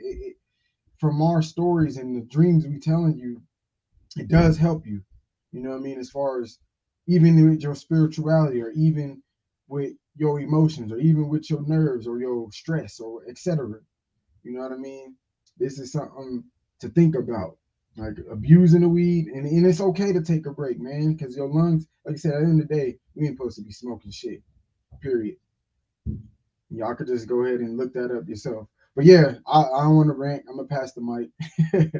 Nah, you definitely read on and shit with it, bro, because I mean, in all naturality and shit, bro, and in all reality and shit, bro, like if your mind is enhanced of something that you're consuming, then it's just blatantly clear that you're not thinking straight. You see what I'm saying? Like, Mm-hmm. that's why I said like a lot of our people and shit have got carried away with just the understanding that weed is just a herb. They abuse that train of thought by convincing themselves that it's just a herb. They try to equate that with the herb of the black seed or the herb of the oregano or the herb of the chlorophyll, and all these other types of herbal plants and shit. But those plants you're not rolling up and smoking. You, Mm. you get what I'm saying? Like you ain't gonna get high no type of buzz off no damn black seed oil. You see what I'm saying? So once you smoking that plant and it has enhanced your mind, you're not thinking clearly. Your whole train of thought is something different. That's not yourself. That's not your natural way of thinking. And a Mm-hmm. lot of people don't see it that way, bro. I see it that way now and shit because I don't went a few months without it. I Yeah. understand that now and shit. Like I know in my youth, I used to say a lot of foolish things and shit, and I know why I was saying it because I was high as a giraffe's ass. Certain shit that was just really illogical and shit, I would force it to make sense to me and shit, or somehow it made sense to me and shit just because I was high. You know what I'm saying? Like me trying. That's like you trying to tell your mom some shit, man. Like I remember me going through it, and my cousin, and plenty other youth I be around and shit. I remember I'm gonna give you this story and shit, bro. I remember one day we was in high school and shit, bro. It was four of us. It was me, and three of my other mans, and then my man Joe, Keithio, and T. We skipped school. I think we all was like in like the 10th or the 11th grade. We skipped school. Well, we used to always skip school and shit, but we would go over whoever had the empty house and shit. You know what I'm saying? Whoever moms and pops was at work, you know what I'm saying, and the house was empty. We would go over there and just hang out and shit, and get high and do our thing. It was, the fun days and shit, living it up.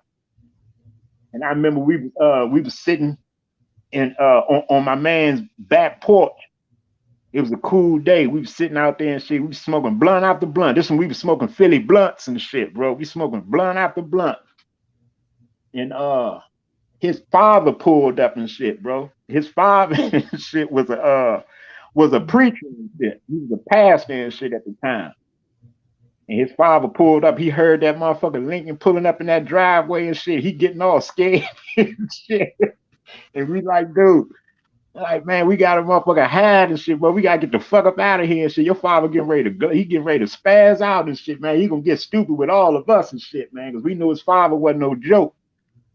He was like, man, you know what, man? He's sitting there eyes red as a motherfucker and shit, bro. He just took my motherfucker sitting there talking about, man, I'm just gonna have to man up and tell him and shit, like, Dad, I had to leave school and shit because I had to get my mind right and shit, man. And Mm. we all looking at him like, like, yeah, that makes sense and shit. You know what I'm saying? Just go ahead and let them know that you had to get your mind right. You know what I'm saying? We just can't do it without getting our mind right and shit like that. You know what I'm saying? And he told his father that shit, bro. His father gave his ass the business and shit, man. He ended up putting his ass out the house. I bet. Putting his Shit. ass out and shit, bro. And we was like, dude. And now that I'm old enough now, and I think about it and shit, and I was like, man, what the hell? I can't even picture my motherfucking son or my daughter saying no stupid shit out their mouth to me like that. You know what I'm saying? Like, I'm not Mm-hmm. agreeing with, the public education system and all that. That's not the point. I'm saying and shit though, you know, the way that the parents was looking at it and the way they saw it back in the day and shit was that they sending their kids to school to get an education to better their lives. You Right. see, and here you is and said not going to school, and then got the balls and the nerve to tell your parents and shit that you rather miss out on the education that they want to see you get for you to be smoking some weed. Shit. You Right. see what I'm saying? Like it's Right. just some of the most dumbest, illogical shit somebody can say and shit, bro. But this the type of shit that a lot of us people do, even a lot of us adults in our elderly age, bro. We say stupid shit, man, and it because our minds be enhanced off that shit, bro. It sounds good to you and shit, but it don't sound good to the sober, logical mind. Hmm. That's what it be all about and shit, bro. And I remember us making plenty fucking foolish ass decisions like that and shit, bro. Like we would get high. Like I remember we was young too and shit, bro. Like when you out on the block in the summer and school's out and shit like that, it's the summertime. It's 90 something degrees outside. Sometimes 100, or the humidity got it feeling like 100 plus or some shit like that. You smoke that motherfucking weed in front of the carry out or something and shit, sitting at the gas station on a crate under the trees and shit, man. You could damn near crash the fuck out there. You can go to sleep on that crate. You can go to sleep on that stoop because you be so high as shit, and the heat be hitting you like that and shit, man. It just makes you lazy as a motherfucker. Like we wasn't smoking weed and shit and going down to the basketball court and going up to the rec center and all that shit, man. We was like, fuck no, I'm gonna enjoy my high. Shit, he trying to do this and do that. I'm enjoying my high. You know, we wasn't functional with it like that when we was young and shit, bro. You know, but when I'm in school or I'm at work or something like that and I'm actually doing something and shit, it don't matter if I'm just watching a movie and shit, you know what I'm saying? It makes everything a little better or some shit like that. But if you're not doing anything and you just sitting there just smoking weed and shit, or drinking or whatever the case may be and shit, bro, that shit can become a waste of time and shit, bro. And before you know it and shit, 5 years done went by and you still doing the same shit. Hmm. You know what I'm saying? Like it really fucks with people's minds and shit, bro. And a lot of people don't get that. I'm telling you, King, I think that's why a lot of people be on the internet, bro, on YouTube and other little fucking spaces like Clubhouse and these little rooms and stuff like that, where they would open up these panels, bro. And for years on end and shit, keep talking about the same shit, bro. Right. Ain't advancing nowhere, but just keep talking about the same exact shit. You've been talking about this shit for the last 5 years and shit. Right. Doing the same shit that you've been doing for the last 5 years. Do you see what I'm saying? Facts. If people get used to this shit because they not realizing this shit, that their fucking minds is enhanced and shit. You know what I'm saying? Like they doing shit really in a lazy way and shit. You know, you think you come off and want to sound smart to everybody else or something like that and shit, man. But in the sober world and shit, you know, in the logical thinking world and shit, man, you sound like a damn fool. And you sound like somebody who ain't gonna produce or be about shit. Mm. And that's the way it be looking on the outside looking in, bro. For real. Like I think that's why a lot of people is stuck and trapped in this internet type environment and shit, bro. Like to get on all these panels and shit and, you know, be quick to motherfucker fire up that motherfucker blunt or pour that motherfucker drink and shit and get intoxicated or get high and talk about the same shit that you've been talking about for the past 5 to 10 years and shit. You ain't even lying, boy. Really? Man, Bro, I really do. I see it now, and I think it's because, like you said, I'm clear-minded now. My mind's not enhanced anymore. I got that. I'm now on the sober, logical mind and shit and eyesight looking in now. When before I was on the opposite end. So now I'm looking at all this shit. That's why, like my last stream, I was talking about like people stay talking about, yeah, we getting ready to build on some things and shit. Man, you're not building on shit. All you doing is keep talking about the same shit that you and everybody else been talking about for the past 5 to 10 years. Talk about it.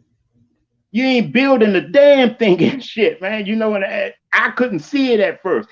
When I started my channel and shit, bro, I wanted to have the panels and shit so we can do that same exact shit, bro. I wanted to sit back and shit and smoke up all my motherfucking weed and shit, be done spent the motherfucking $150 on the whole motherfucking ounce just to do a live stream and shit, and then wake up the next day and do the same dumb shit again. The same exact shit ain't going nowhere and shit, bro. 3 years later and shit, we still talking about people and shit who call themselves black. We still talking about people who still believing in God and shit like that. We're like, God damn, we ain't got anything else to talk about and shit. Like, ain't nobody trying to really go out here and get together for real and do some shit. I ain't talking about just get together so we can smoke out and drink out. I'm talking about get together and actually do some shit to where we can put ourselves in a position where we can start up some type of corporation and shit. You know what I'm saying? And, you know what I'm saying? Hiring our people and shit and put them in positions to better their families and shit like that. Like, ain't nobody really that's building to me. Like, you know, that's what building something is to me and shit. But just getting on a panel and shit just to argue your point with somebody and prove somebody wrong and try to tell somebody that they God ain't real and all that types of shit. I think people is stuck in that shit, bro, because they always enhance while they're doing it. Ooh, fucking Greedy hitting the motherfucking spot, ain't he? Shout out to you, bro, God. Go ahead, keep going, shit. Real talk on shit though, bro. That's just how I'm seeing it and shit. And then, like, I know it just may be my opinion and shit, bro. And I don't expect everybody to think like me and shit, bro. I just think that certain shit, you just it comes a time where you gotta grow. You gotta grow out of that. You gotta put away some of this shit gotta be fucking looked at or considered as this shit's getting old now and shit. You know what I'm saying? I need to do something new. I need to do something different and shit. Let me try to go at something, do things with a different approach and shit. You know what I'm saying? But you steady doing this shit like that. Like, I mean, so do we really, like, I mean, I'm being real. I see the shit going on. I mean, I know my grandmother did the shit. You know, like my grandmother and shit smoked weed all the way up until she was you know, like where her body wasn't functioning right and she had all types of diseases and stuff and she laying up in the damn hospital bed and shit, you know. But I really don't see myself 60 years old, you know what I'm saying? If I get to that age and shit, still smoking blunts and shit like that, bro. Still, now you're talking about something. You know what I'm saying? Looking to get drunk and all this type of shit. I ain't talking about, you know, like sip some wine or something, socialize with somebody or something, you know, possibly have a shot or two, you know what I'm saying? Just to, you know, get a little buzz and socialize. I'm not talking about that, but like I gotta look at my children and shit, bro. That's another thing also. Like, I don't want my children to start smoking and shit. So I would rather lead by example and shit and show them that they father not doing this and shit. So why would they even think about doing it? You see what I'm saying? Man. On some real shit, like I just think sometimes it's just some of this shit got to get it gotta become like some childish shit to you at one point and shit. You know what I'm saying? Like, I don't want to be, you know what I'm saying, 60 years old and just want to be on somebody else's internet and shit, on camera and shit, rolling up motherfucker blunts and shit like that. The same shit I was doing when I was 16. It'll make me feel like that I haven't grown. I've grown in age, but mentally I'm still 16 years old. You see what I'm saying? Like, some of this shit, that's just my opinion. I don't expect everybody to feel like that or think like that, but just in my eyes and shit, I'm like, God damn, did I actually become an elder and shit? And did I get wiser in my years of growing and me aging and shit like that? Did I get wiser, or am I still doing the same shit I was doing when I was getting out of high school? Like that, yeah, I just look at it that way and shit now and shit. I know, like I said, I'm not knocking anybody. I don't, you know what I'm saying? I don't look down on nobody who still do their thing or nothing like that, because it's a possibility and shit that I might file up a joint in the future sometime. You know what I'm saying? I'm not saying that. I'm just saying, it's just certain shit. It seems to me and shit that you get a little too old to be doing and shit. Like you shouldn't even want to even show this type of shit to the world with you being this age and you still doing shit that these youngers is doing in these rap videos and shit. Mm-hmm. Like if I got guns and shit like that, I'm at the age now and shit where the shit ain't nobody gonna know I'm strapped the fuck up. I don't even want you to know I'm strapped. I want you to come fuck around with me and think you're gonna get over me and I got something for your ass. Facts. And I got something for your ass. I'm not gonna be that old wise dude. It's like that ain't even wise to me and shit to be letting everybody know how you doing it and shit. Showing it to the world and shit that you showing off this and I got this and this how I'm rolling and all this types of shit, bro. Like, nah, fuck no. And shit. I think certain shit you just get a little too old to be doing. You see what I'm saying? Big facts, man. Big facts, bro. You on fire. Everybody loving it as always. You always spitting that hot fire as always, man. Um, you I on mean, point. I can speak my mind and shit, bro. Like, I really am one of them niggas and shit that came off the streets and shit, bro. I really was out in the streets at one time. The shit selling motherfucking 62s of crack, breaking that shit down, taking it to the motherfucking streets and shit, rolling around, strapped the fuck up every day, robbing niggas and all that types of shit. I really was out there doing shit like that, bro. I pulled my motherfucking case search up right now in the state of Maryland and shit, bro, and show you that I got locked up. Last time I got locked up and did time, bro, I got caught up with 2 guns on the train and all types of crack and weed on me and shit, even some pills and shit. You know what I'm saying? Like, I really was out there doing that shit, bro. And I'm like, man, nah, fuck no. I'm motherfucking 40 years old now and shit. I be damned if I'm going to be on anybody's motherfucking corner selling some motherfucking crack. Rolling around here trying to rob somebody and shit, trying to sell some weed and all this shit. Like, hell no. I just feel like that was me in my youth. I feel like I'm an adult now and shit. I had to put away that youthful life type shit. I had to put that away because that shit wasn't doing nothing to get me into a whole lot of shit. Fucking up my name and all types of shit, bro. I had to settle for motherfucking minimum wage jobs ever since I was motherfucking 28 and shit, bro. I'm motherfucking 40 now and shit, bro. My motherfucking background and shit just now starting to where it, like last year or the year before last is when I started to find out that they was no longer going to use my background and deny me certain jobs and shit like that. I had to settle for working at motherfucking dollar stores, storing shit on the shelves and shit overnight, or getting a motherfucking thrift store job and all this types of shit, forcing me to go back into the streets because I can't get the job that I need or, make the type of money I wanted, you know what I'm saying, to motherfucking raise my family and be able to provide for my family and shit like that. All of that dumb shit I was doing in the past that caught back up with me and was affecting me in my life that I was living these past motherfucking 10 years. I'm like, it ain't no way in the world and shit at my age and shit. I want to go back out there and do the same dumb shit again. See, this is what I'm saying and shit. That's why I say I think people they don't do enough self-observation and shit. They like to get online and talk amongst groups and point out everything else that somebody else is doing wrong or how somebody else got some shit fucked up and shit, but just totally motherfucking blind and deaf, dumb and blind to their own actions and shit. Facts.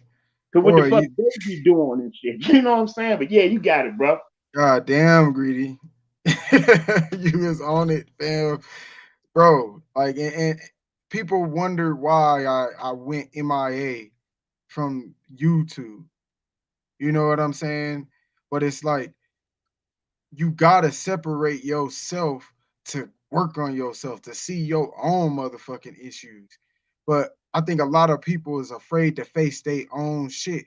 So they do what you saying. They get high, hop on a motherfucking panel and talk about the same shit instead of working on the same shit that they need to work on, wanting to keep blaming and pointing the finger at all these different groups and deities and all this different thought forms and this and that and the third. Like, yeah, we get it. We know we've been indoctrinated. We know that we got a monkey on our back. We know that we in a system that is corrupted. We know all this, but how much is that gonna do by just talking about it every goddamn day and getting high and hoping that we just, get over it by smoking and talking? But nobody want to look in the motherfucking mirror and realize they got to do better for their own good. Figure out how they going to separate themselves from the system, separate their own emotions from the things that they deal with in their reality. Because at the end of the day, what I learned when I go sober, I learn how to deal with my emotions. I learn how to deal with my stress. I learned how to deal with my triggers. I learned how to deal with my feelings and thoughts. But getting up here on any platform, any social media, and just sitting and dwelling on the motherfucking past and trying to outsmart the next motherfucker that's whoever building, like that shit's not gonna work. It ain't gonna do nothing. You know what I'm saying? You gotta literally sit the fuck down and really look at yourself. And I think that shit is hard for a lot of motherfuckers to do, bro. Like, I'm so serious about that. Like, we talk about unity and building and all that, but I'm gonna say this. I'm gonna say this forever. Until you fucking build your own self up, you ain't gonna be able to build with no motherfucking body.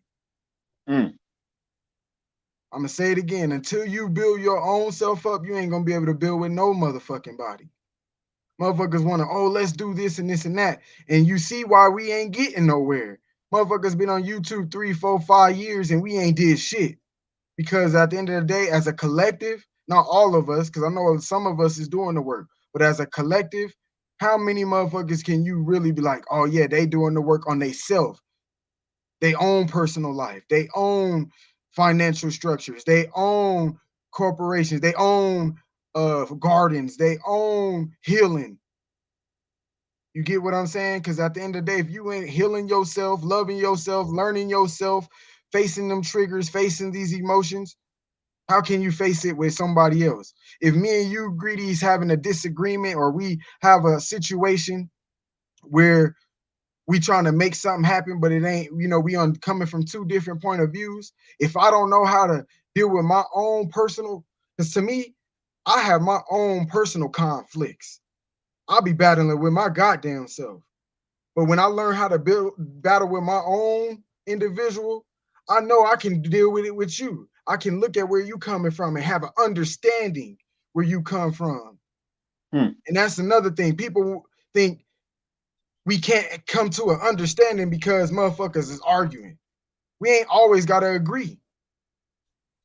Just because we coming from different walks or different thoughts or different backgrounds don't mean we can't understand each other. Understanding is key. But you got to understand your motherfucking self first. Motherfuckers don't even understand they self first, bro. And it go back to what we saying. A lot of the shit be because they had that addictive personality. They depended on marijuana, alcohol, any other drug, or any other influence outside of they self, any influence outside of they self to really become a better person. And I see it even in what our YouTube sector. You know what I mean? And I ain't pointing no fingers, but if the shoe fit, play Cinderella. I ain't gonna say who, but I'm sure we all see it in some form or fashion. Then motherfuckers get to arguing and get to this and that and talking about this is a unity thing and we supposed to be doing this, but a lot of motherfuckers still got addictive personalities. A lot of motherfuckers can't even get over the fact that somebody said a word and now they triggered and now the whole fucking build that we was building on information about is fucked up. But it's what I'm realizing is because they're still influenced by something outside of themselves. You see what I'm saying? And that's one thing being sober has helped me. Like, I'm going to keep stressing it. Learning how to deal with my emotions, man. Learning how, bro, when I had to deal with one of my little homies, man, my brother's best friend had passed away, dude. And that shit fucked with me. Tough. I wanted to smoke so bad because I was like, it hit different when the youth die, man. When it's someone that's younger than you, right? When they pass and transition, that shit hit different, bro. But I had to literally learn how to cope in grief and deal with that without depending on any influence as far as weed or alcohol or any drug. Right. And when you learn how to do that, bro, your spirit, your soul, your mind, your body all becomes better. You become better as an individual. But guess what people do, bro? We so indoctrinated. And see, indoctrination ain't just no book. Indoctrination ain't just no religion or no school of thought. We so indoctrinated to think, oh, we need to smoke because goddamn, I'm stressing. That's something that's been pushed on our people for years through music, through movies, through friendships, through generations. Oh, you fucked up, man. Let's go to the bar. Let's go drink. Oh man, here, hit this weed, dog. And motherfuckers don't know how to cope because all that shit is doing is numbing it, especially when you abusing it. I'm not saying don't smoke. I'm not saying don't drink. You know what I'm saying? But what I'm saying is we abuse that shit to where we don't know how to deal with that shit on our own, dog.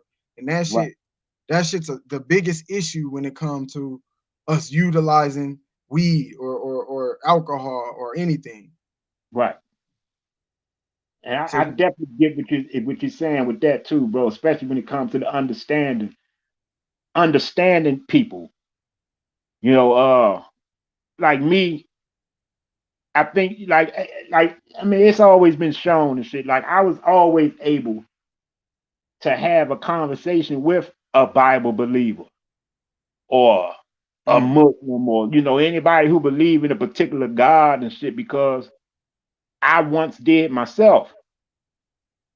I was carried away into that full-fledged for damn near 10 years of my life, bro. Myself. I was doing that and shit, bro. So I was like, I gotta first be able to respect them enough and shit to have a conversation with them than to just bash them right away.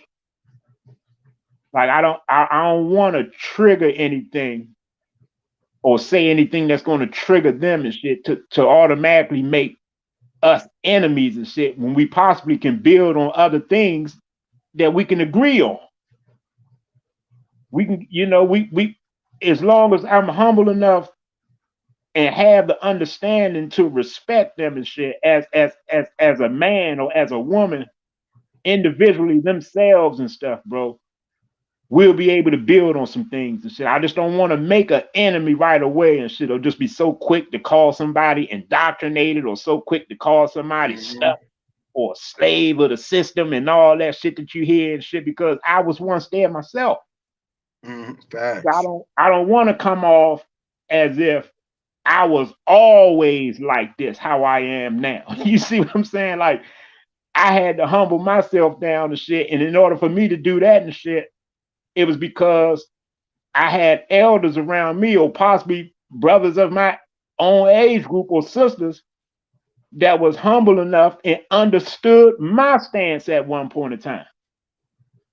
So I don't want to shun nobody away and shit just because they believe in a certain thing and shit. Maybe I can get to you or maybe you will get it later. That's the benefit of the doubt I would give them. Maybe you will see it later. You know what I'm saying? It probably this ain't meant for you to see it right now and shit, but maybe you'll get it one day and shit, and even if you don't get it and shit, you're still not my enemy. That's the way I carry it and shit, bro. That's why I'm humble enough and shit, bro, to really have a conversation and talk about anything with anybody and shit. You know what I'm saying? I'm working on right now, which I know I'm not going to be having no conversations with no homosexuals or no transes or nothing like that and shit.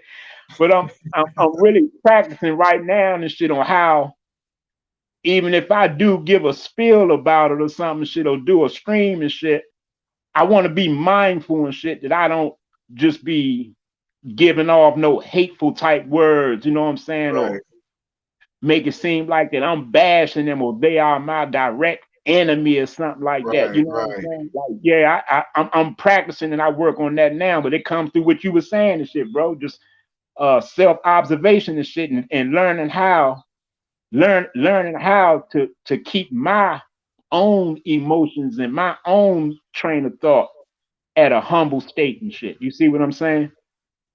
Facts. Big facts, bro. You on point. Cause I remember when I got um for the lack of better words, unindoctrinated and went into my higher consciousness and higher thought forms and learning what the world is, what's real and what's fake. Like the first 2 years, bro, I was like revolutionary gangster. Like I would be in the barbershop, like ready to debate anybody about flat earth, anybody about Jesus, anybody about the Masons, anybody about all that shit. Like I didn't give a damn. Anybody about the Africa out of Africa theory. Like I was with the shit. I would be like, and even now I still, be like, oh, you want some bullshit if I hear it, right? But I had to learn in real life, like, not everybody is on the same journey and not everybody has the same understanding. Going back to that understanding. And when you really can look at yourself and see what you can do better to connect or give off a message that you want to express, it can connect to that person or that individual better when you look at how you talk. You know what I'm saying? Like, and that even goes to us building with the like-minded. Because even though we like-minded, we not same-minded. It's like-minded. Means we like how each other think. We like a lot of the same things, but that don't mean the same. Everything's the same because no one's the same. So when you hear something different or a different perspective or a different thought, that understanding is key. You know what I'm saying? And knowing how to speak and how to express yourself for them to understand you, or to express yourself to show, even if you don't agree or don't like what they're doing, you understand where they're coming from, you know? And Right. even if it's something you totally against, um, like you said, even learning how to deliver your message to where you don't want to come off as you hate a individual because they doing what they doing in their life path. You know what I mean? Because at the end of the day, we shouldn't hate no one, no matter what they doing. Because at the end of the day, everybody has to experience their own life, no matter if it's natural or unnatural. You get what I'm saying? Right. Because that's the same, and I know you can relate, and we can kind of go into this too, as far as the plant-based lifestyle. Like there's so many people I wish would stop eating the way they do. You know what I mean? I see people, especially in that barbershop, bro. Like, oh my goodness, man. Like, I see any and every type of eating habit when people walk in. They eating all the junk food, the cookies, the chips, the pork sandwiches, and fried chicken, and the man, like, you know what I mean? And I'll be like, damn, like, this is all y'all eat, but I have to really look and be like, I used to be that same motherfucker though. I used to love eating them hot wings with that Right. motherfucking extra ranch, and you know what I mean, that catfish sandwich deep fried in that canola oil. I used to love that shit. You know what I'm saying? I had to think like, bro, that used to be me eating hot chili hot dogs with extra beef inside the chili. You know what I'm saying?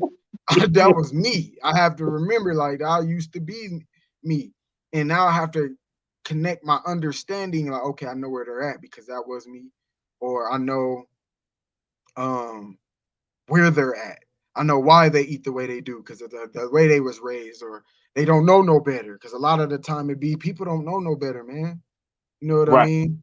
But when Right. you work on yourself to have that mindset to even think that way, because some people don't even have the mindset to think about where they're coming from or where they're at in their journey. We just be like, oh man, no, that motherfucker wrong. Boom, boom, boom, boom, boom, and want to go off for, oh, you shouldn't be eating that chili dog because that shit gonna blow your stomach up and your colon's gonna be clogged and boom, boom, boom, and you can have heart disease and your arteries is fucked up and no, no, no, no, no, no, slow down. You know what I'm saying? Slow down. Because remember, at the end of the day, people's on their own journey. You got to understand where they come from. And what I learned too, before I pass you the mic, I learned that the more I understand, the more people are willing to listen to me. The more people are willing to see why I do what I do. You know what I'm saying? Because understanding is also coming in a form of love in a way. You know what I mean? If you Right. understand where they at, like I said, not agree, because I don't agree with no one that really eats sloppy, for lack of better words, because it's not just meat, it's all kind of shit, like chips and junk food and shit too. Right. Anybody that eats sloppy, um, I don't bash them. You know what I mean? I might say a little sly joke with the ones I love in the shop, like, damn boy, you still eating that shit? Better be careful now. You know, I'll say some shit like that, but I ain't Right. gonna make it seem like they're a bad person or Or they life is fucked up now, and you know what I yeah. mean. Yeah. Yeah. See, we got it. I think with a see what it looks like you hit it, bro, which was the most powerfulest point and shit, bro. Just a lot of people that just don't know any other way. You know what I'm saying? It's the way that they were raised and shit, and they've been doing it for so long and stuff. Like when you hear people make the statements, uh, what you eat ain't gonna make me shit, Mm. or they say, they find excuses and shit and say, well, our ancestors and shit was eating animals and shit like that. You know what I'm saying? It's just the way that it's processed now and stuff like that. It's and it's because that they just don't know no better. You know what I'm saying? It really is and shit, bro. Like we can't help it and shit. Like majority of us who are plant based now and shit, bro. A lot of us didn't. I ain't gonna say all, but the majority of us and shit, bro, didn't come out the womb plant based. It was something that we had to, individually learn, or it was something that that that just a light bulb popped on to some of our heads, or we may have seen a horrific video of a slaughterhouse, or you know what I'm saying? You done caught one of Dr. Sebi videos or something and shit, or something. It's always something shit that really capture your mind and put you on that type of thought process. This is another reason why I don't be bashing a lot of the Christians and Israelites and Moors and Bible believers, or Muslims and all that shit, and all, because I know that when I came home from jail and shit, bro, and was an Israelite and shit, that was the beginning of me. Like me, if I would, I'm gonna say like this: if I probably would have never became an Israelite and shit, bro, I probably would have never started thinking out the box. Wow. It was at that point to where I started to even think about what the government is doing and stuff like that. I mean, because before then, I didn't give a fuck about that shit. I ain't gonna say that I didn't believe. I never believed in it or nothing like that. Me being young and out in the streets and shit, living that what they call a thug life. I wasn't never in no gang or no shit like that. You know what I'm saying? But I was out on the streets and shit, out on them corners. I was a corner hustler. You know what I'm saying? And I was all about, man, my destiny is in my own hands and shit. You know what I'm saying? I'm gonna go out here and make this motherfucking money. And whatever I want to do and shit, I'm gonna do it at my motherfucking expense and shit. If it's something I want and the shit, I'm gonna hustle up the money and I'm gonna go get it. You know what I'm saying? I ain't gonna let nothing get in the way of me living my life the way I wanted to live my life and shit. But it was at that point, bro, when I became an Israelite and shit, bro, when I was like, that light bulb clicked into my head and started giving me that train of thought and shit to even think outside the box and shit, to even wonder and shit, what the government is doing and how much they done lied to us and all that. Because before then and shit, yeah, I thought we was from Africa, even though I know that my fucking grandparents and shit were Cherokee and Blackfoot Indians. But I still was taught that they were in Africa before they got here. So you know what I'm saying? And I just rolled with it and shit. It wasn't important to me, is what I'm trying to say. Like me understanding that I had some type of Indian background, or even though I knew it ever since I was 11 or 12 years old and shit, because I got into it with one of the Jamaican brothers and shit that lived up the block from us and shit. We got into a fight over the shit, motherfucker telling us and shit that we all from Africa and shit. And I was like, nah, you and your family from Africa. Y'all black motherfuckers. They was black as shit. They were dark as hell and shit, bro. And I was like, nah, y'all motherfuckers might be from Africa and shit, but I ain't from Africa and shit. You know what I'm saying? And we got into a fight over that shit. My motherfucking moms and them that got on me and shit, they told me and shit I was wrong for fighting them, but I wasn't wrong for telling them what I was saying and shit. Like, nah, you know, we are fucking Cherokee and Blackfoot Indians and shit. Your grandmother's a Cherokee and your grandfather was a Blackfoot.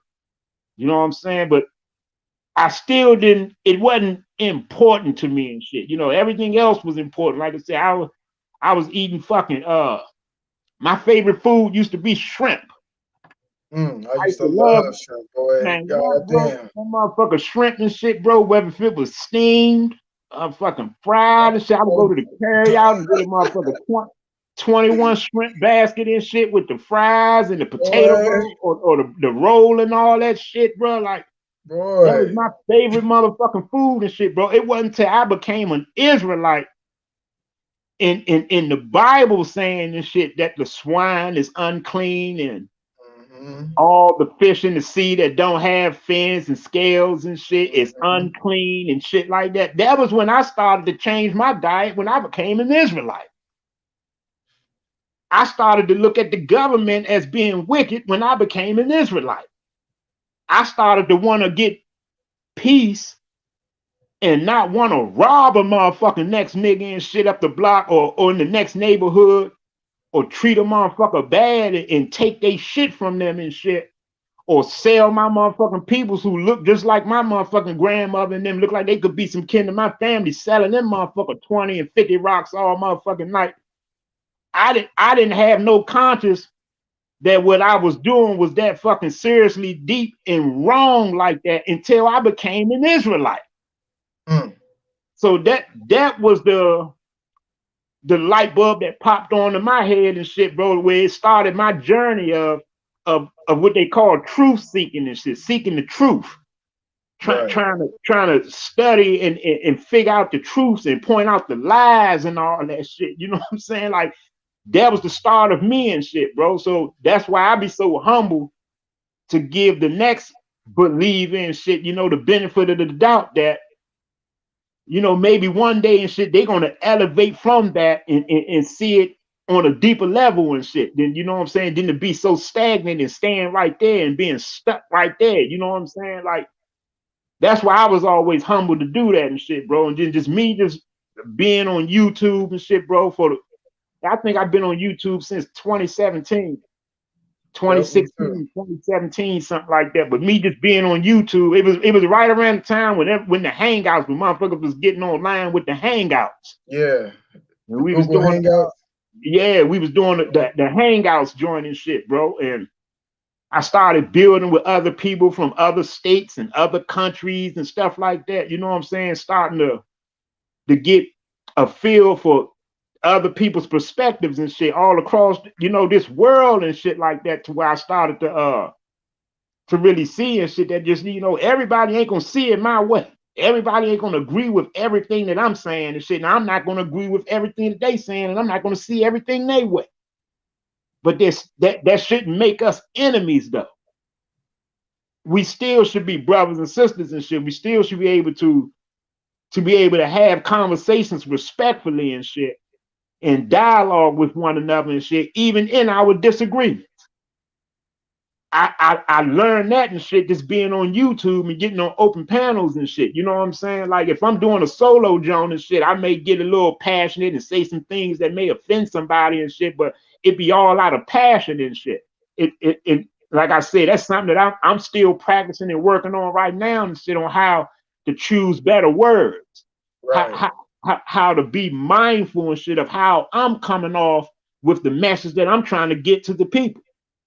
I don't want it to fall on deaf ears and shit, because right away I'm disrespecting and offending them. Right. You know, I want to give them some type of, you know what I'm saying, some comfortableness and shit, you know, to even want to hear what I gotta say and shit. And I can't fucking do that and shit if I'm so quick to call a motherfucker fake motherfucker, and you one of them niggas and shit who motherfucking holding the people back, and it's because of you and all these types of shit. Like that type of shit will rub a motherfucker the wrong way mentally and shit. You will create an enemy faster and shit than you can actually gain the love for your brother and sister and shit, by just pointing the finger and blaming them for some shit that they really don't even know or have a fully understanding on it. You may got the fully understanding of it, but you'll never be able to get it to them and shit in a disrespectful way. They ain't gonna accept that shit, even if what you talking is right and shit. You done rub them the wrong way mentally and shit, and now y'all looking at each other like, you know, hey, that nigga, fuck that nigga, he's a bitch and shit, or fuck that nigga, he a fake ass nigga, and all this types of shit. And the message done went down the drain and shit because through the disrespect. So yeah, it's all about exactly what you said and shit, bro. Like learning how to motherfucking keep your emotions and shit out the way and shit, man. You know what I'm saying? And then respecting other people's emotions also. It ain't always just about you and your view. Right. And the few people that agree with you and shit like that. The world is much larger than that and shit. It ain't just y'all in this world. Shit. Big facts. Hell yeah, bro. And to me, to plant a seed in someone's mind to grasp the message or anything that you want to say to a person, when you cater, not I don't want to say that, that's not the right word. When you are aware of their emotions and aware of your emotions through the dialogue, that seed is able to flourish in their mind, or you give them, it gives it time to do such. But if you're trying to give a message to a person or want them to consider something that, may help them become better, or what you see may not be really good for them, you gotta like keep that emotional shit out the way, bro. And when you do that, it just helps. When you don't do that, that seed ain't growing. Ain't shit finna happen. That seed, that's a dud seed. That seed ain't Right. gonna grow at all because you abused it. You ain't thinking of no one's emotions, thoughts, feelings. And if you say you emotional and you going reckless and going off or talking shit or being emotional or woo woo woo, shit, that ain't gonna help either. You're gonna look like the fool, or you're gonna look like you aggressive or passive aggressive or stubborn or selfish or whatever word. You know what I mean?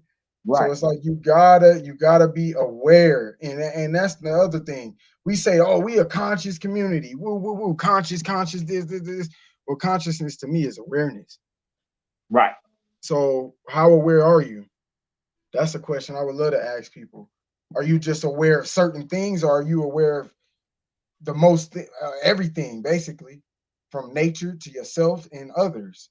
Do you Right. consider all these things, and are you aware of all these things? I think conscious people think consciousness is just information. Who's the smartest motherfucker? Oh, I'm conscious because I know this. No, no, no, no, no, no. Are you aware though? You can Hmm. know things, but are you even aware? You know what I'm saying? So yeah, that's another thing. Um, but yeah, man, let's get into. I want to get into the vegan journey real quick, man, because I know we both plant based. I want to talk about that real quick before we hop off this joint.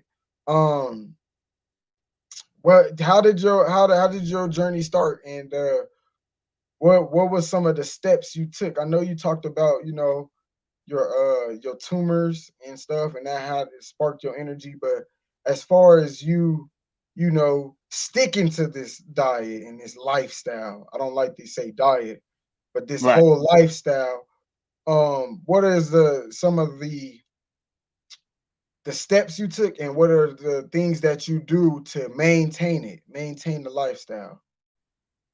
And, oh yeah, see, realistically and shit, bro. To be honest, I was on that train of thought even before I even discovered that I had health problems. Like I was a Okay. vegetarian when I found out that I had them health problems. And I'm gonna tell you, bro, it was something I watched and shit, bro. It wasn't Dr. Sebi. It was some other elder and shit, bro. I had watched and shit. Somebody had shared something to me and shit on Facebook. And I had watched something and shit, bro. And they was talking about that's what it was. It was an atheist, exactly. It was an atheist, bro. It was an atheist Hmm. dude who was a vegan. It was an atheist dude and shit, bro. And he was pointing out the fact that he was saying that black people and shit eat meat simply because the Bible said it was okay to eat meat. And I watched that video and shit, bro, and it just triggered something in my mind. Like, you know, I was humbled to listen to him, because once he called himself something atheist and shit. I think it was mysterious atheist or some shit like that. And off top and shit, I was like, man, this motherfucker getting ready to be talking crazy and shit, you know, because he got his name as an atheist and shit like that. You know what I'm saying? And at that time, I was still like, I wasn't all the way out the Israelite thing yet. It was around the time I was one of what you call the Old Testament only Israelites. Like, I wasn't believing in the New Testament. I wasn't believing in Jesus Christ and stuff like that. I had studied my way out of that, but I was still believing in the Old Testament and shit. You know what I'm saying? So, but I was humble enough to just listen to the video and shit. You know what I'm saying? And it triggered something in me and shit, bro. And I started going into my thoughts about it. Shit started driving me crazy and shit. I started wondering and shit, you know, just from a natural standpoint and shit. This is one of my early videos and shit. When I started my YouTube channel, I took it off and shit, bro. That's what triggered me to start looking into the slaughterhouses and the way that they process the meat and stuff like that. And I put 2 of them videos that I found on my channel and was given a commentary about, and that was the first YouTube strike that I had. It was like the first video I had put on the channel and got a strike right away. I was talking about the slaughterhouses and stuff, bro. And I started just thinking from a nature standpoint, to be honest and shit, bro. I started questioning. That's what helped me get myself out of the Bible completely, from that video and shit, bro. I started thinking like, so you mean to tell me, because in my mind, I took it as like, the moral of it all is that animals were created to be killed. You know, like, so you mean to tell me and shit, the whole reason and shit, a motherfucking cow or a deer or a rabbit or whatever the fuck somebody want to eat and shit, a pig, anything and shit. Like, you mean to tell me that it was designed and created just to be killed one day? I was like, man, it's something about this that just wasn't sitting right with my train of thought, bro. So then I stopped eating meat and shit, bro. I told people and shit, I stopped eating meat overnight. It was one day and shit, I just made that conscious decision and shit, like, man. Like, yeah, it wasn't no fight for me, bro. Because I was already thinking of it and shit, and it had been fucking with my mind for a few weeks and shit, bro, and just me contemplating and shit, I'm trying to figure out and shit. Like, okay, because I know in the Bible and shit, you know, that they not only was they slaughtering animals and shit to eat them, but they was killing them also for so-called sacrifices and shit. You know, someone was to sin and shit back in those times. If they, you know, when I was believing in that and shit, then the only way for them to make atonement for their sin and be forgiven by the God was for them to go pick up a sheep or a lamb or some shit like that. You know, what it say, without blemish, which means basically perfectly healthy, and kill that motherfucker and offer up a sacrifice to God for the atonement of their sin and shit. So I started thinking to myself, like, you know, like, so you mean to tell me and shit that animals were created to one day be slaughtered off and shit, to be killed and shit for, you know, for man's fuck ups or for man's atonement for sin and shit. And that shit just didn't sit right with me logically and shit. So I started looking into nature and stuff like that, trying to read up on certain articles and all on YouTube and shit, and searching and shit. How did the ancestors eat? How did the ancestors eat? You know, and I found out and shit that even, you know, because around this time I was still believing in the, you know, the out of Africa thing and stuff like that, you know, because I believed I was an Israelite that came from Israel. So I started looking into that and shit, and then, you know, a couple Israelite brothers I knew that I used to talk to, they were still Israelites and shit, but they was living by the Genesis 1:26 diet. They wasn't fucking with Moses and shit. They was living off the, you know, every plant and herb that I've given you shall be your meat. So they was still living off that type of diet and shit. You know what I'm saying? Like they was vegans and shit, even though the Bible said that. They was trying to convince me and shit that it wasn't a requirement for you to eat meat. It was just telling you what meats you can eat if you chose to eat meat. So I was going back and forth with them and shit, you know, acquiring different thought processes and building with other brothers and sisters on that topic. Started looking into the shit on my own, getting away from people and shit. And I discovered and shit, there was a lot of the motherfucking ancient peoples and shit who were plant-based. You know, and that's even today and shit, bro. Like a lot of people use that excuse and shit and won't stop eating meat simply because that they think or they believe that their ancestors ate meat and shit like that. But that wasn't the case for everybody across the world and shit, you know, and then it's a possibility that some of the information that you got on them possibly eating fish or eating whatever the case may be and shit could be some fucking lies and shit in order to keep you on the motherfucking standard American diet. You know what I'm saying? So I stopped eating meat and shit. When I made that decision to myself. I said, I'm no longer gonna eat no motherfucking meat and shit. I was working at the travel plaza and shit, bro. I was one of them early sloppy vegetarians, what you call them. I was instead of meat, I would still go to the Wendy's and shit, because I was working around that shit. We had a Wendy's in there, we had a Nathan's in that travel plaza, we had a Jerry's, Subs and shit. We had a Dunkin' Donuts and shit in that motherfucker, bro. Like I would go up in them little restaurants, and I was the receiving supervisor and shit. So I knew all the managers and shit. I was so cool with them that I can go into any one of them stores and just make what I want and shit. Or I would just have one of their managers or one of their supervisors to make me what I wanted and shit. Instead of me getting a burger and shit like that, or getting a chicken sandwich, or getting a sausage egg patty, or whatever the fucking case may be, a turkey sausage at that, because I was already not eating pork because I was an Israelite. Would get them instead of getting that and shit, I would just get some hash browns and shit. I would get some fries and shit. You know, I was one of them sloppy vegetarians in the beginning. I was still eating dairy. I was still eating a lot of pizza and baked ziti's and shit like that. I just was getting with no meat and shit, but I was still eating cheese and stuff like that. But the meat and shit I cut out overnight and shit, bro. Once I made that decision and shit, bro, that I wasn't gonna eat that shit no more, and I didn't think it was naturally right to be killing off them animals, because them animals got babies and stuff too and shit. I heard Dick Gregory and shit say in one of his joints and shit that he don't eat nothing that fart, doo-doo, or pee, or take a shit and go through menstrual cycles and shit. I heard him speak on that one day. That triggered something in me and shit. I said, man, you know, these fucking animals and shit, they procreate the same way we do and shit. Like, you know what I'm saying? Like, these motherfuckers have sex and shit. They fucking shit. They busting off nuts and shit like that.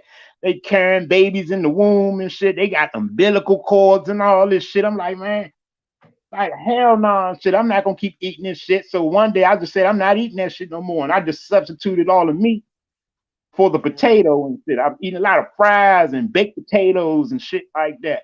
I would go get a salad, but I would get me some fries and shit on the side and shit to fill myself up and shit like that, bro. But I stopped eating meat overnight and shit, bro. It was me continuing to study and started learning how that not only going plant-based was a healthier way of living and eating, it had its medicinal purposes also.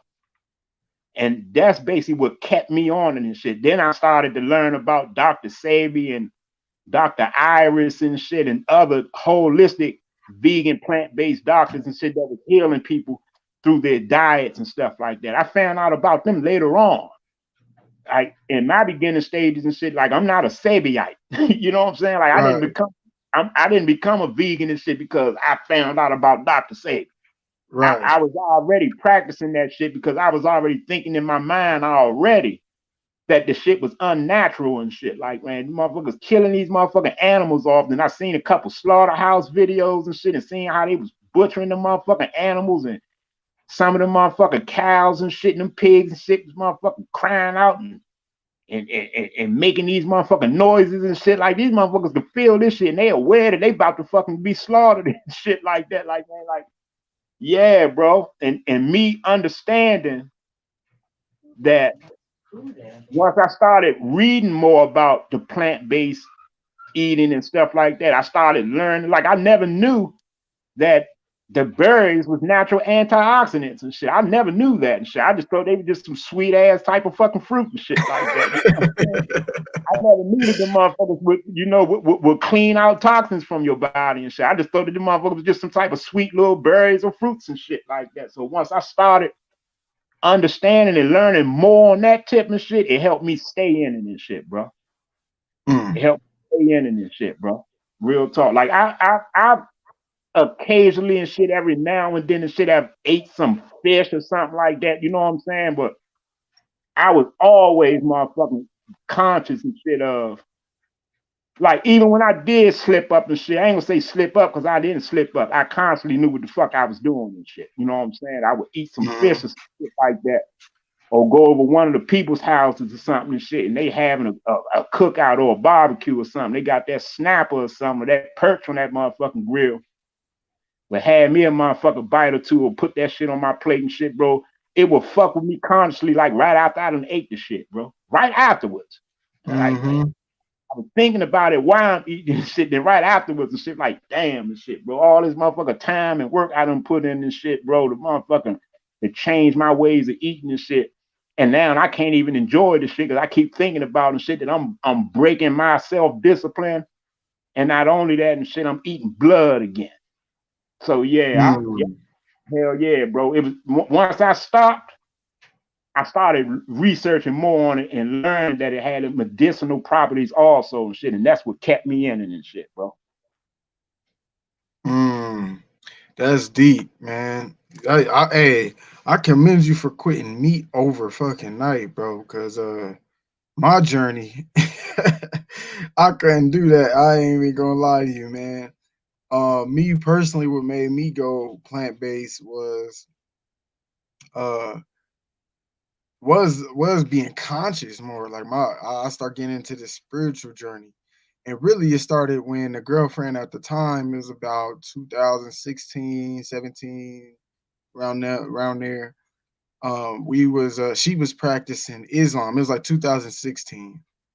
She was practicing Islam, and I was still like in the Bible, basically. I wouldn't even say I grew up as a Jehovah Witness, but I was snapping out of that. I was more thinking I was a Israelite, because you know most people grab copper colored people and telling them you are Israelite. You know what I'm saying? That was the thing that was happening to me. But That was me, King. That was me. see, so you know what I'm talking about, because that's what was happening to me. They was getting me out of the typical Christian mindset into you are Israelite and you a black man and we the 12 tribes. You already know that whole spiel. Right. So I was practicing that and she was practicing Islam, and I was seeing their similarities in that too, because a lot of Islam do the same thing when it comes to our skin tone people. You know what I mean? They be like, "Oh, you the natural Muslims and whoop whoop whoop and all this and that."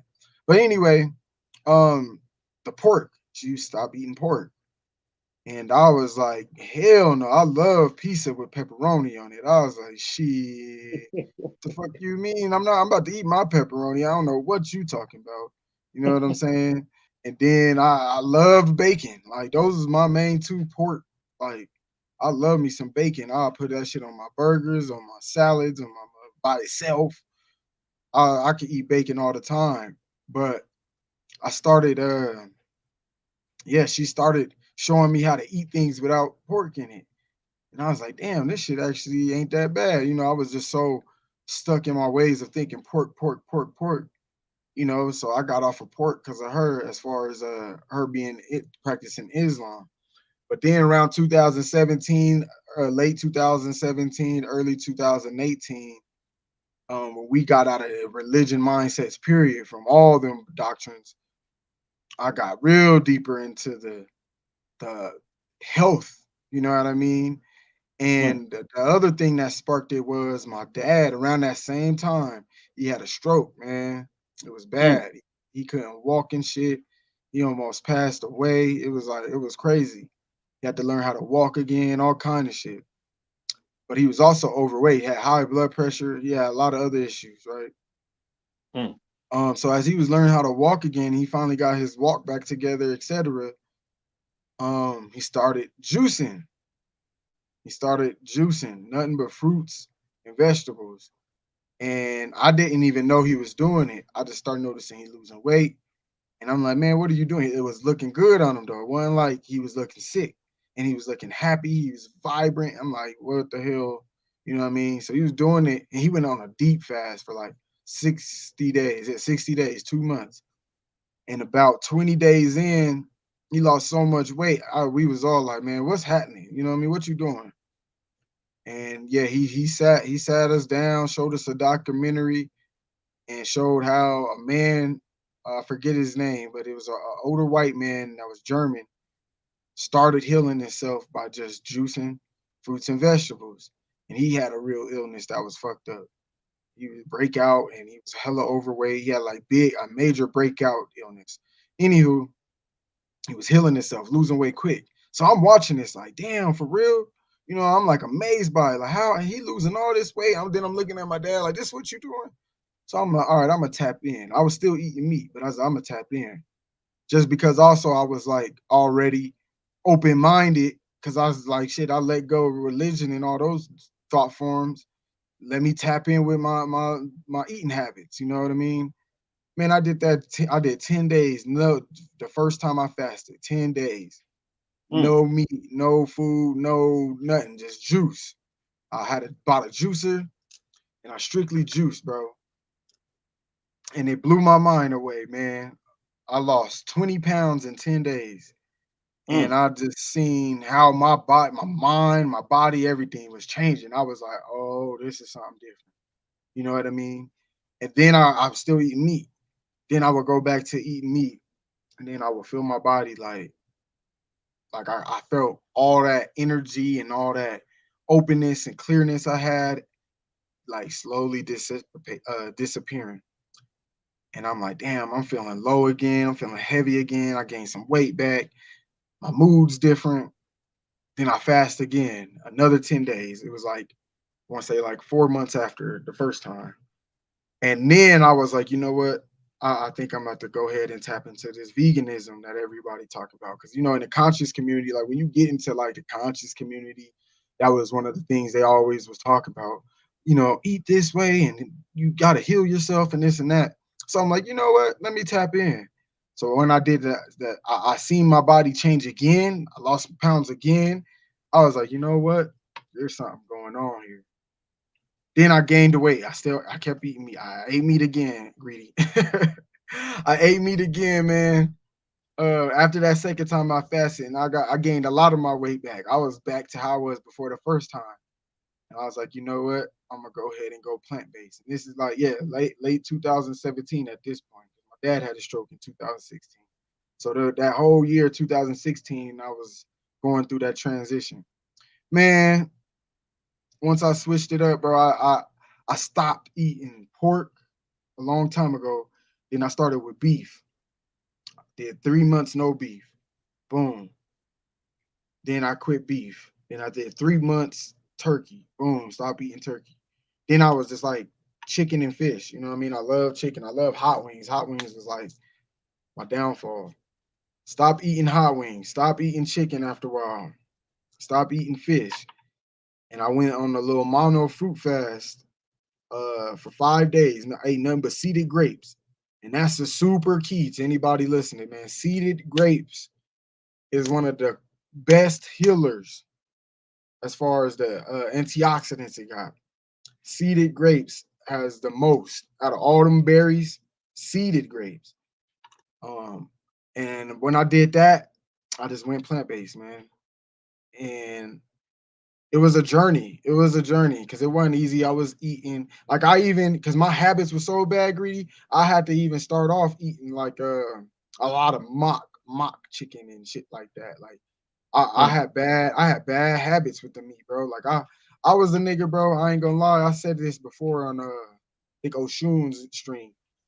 Bro, me and my father, man, we would go to the grocery store, get some hot dogs, bro.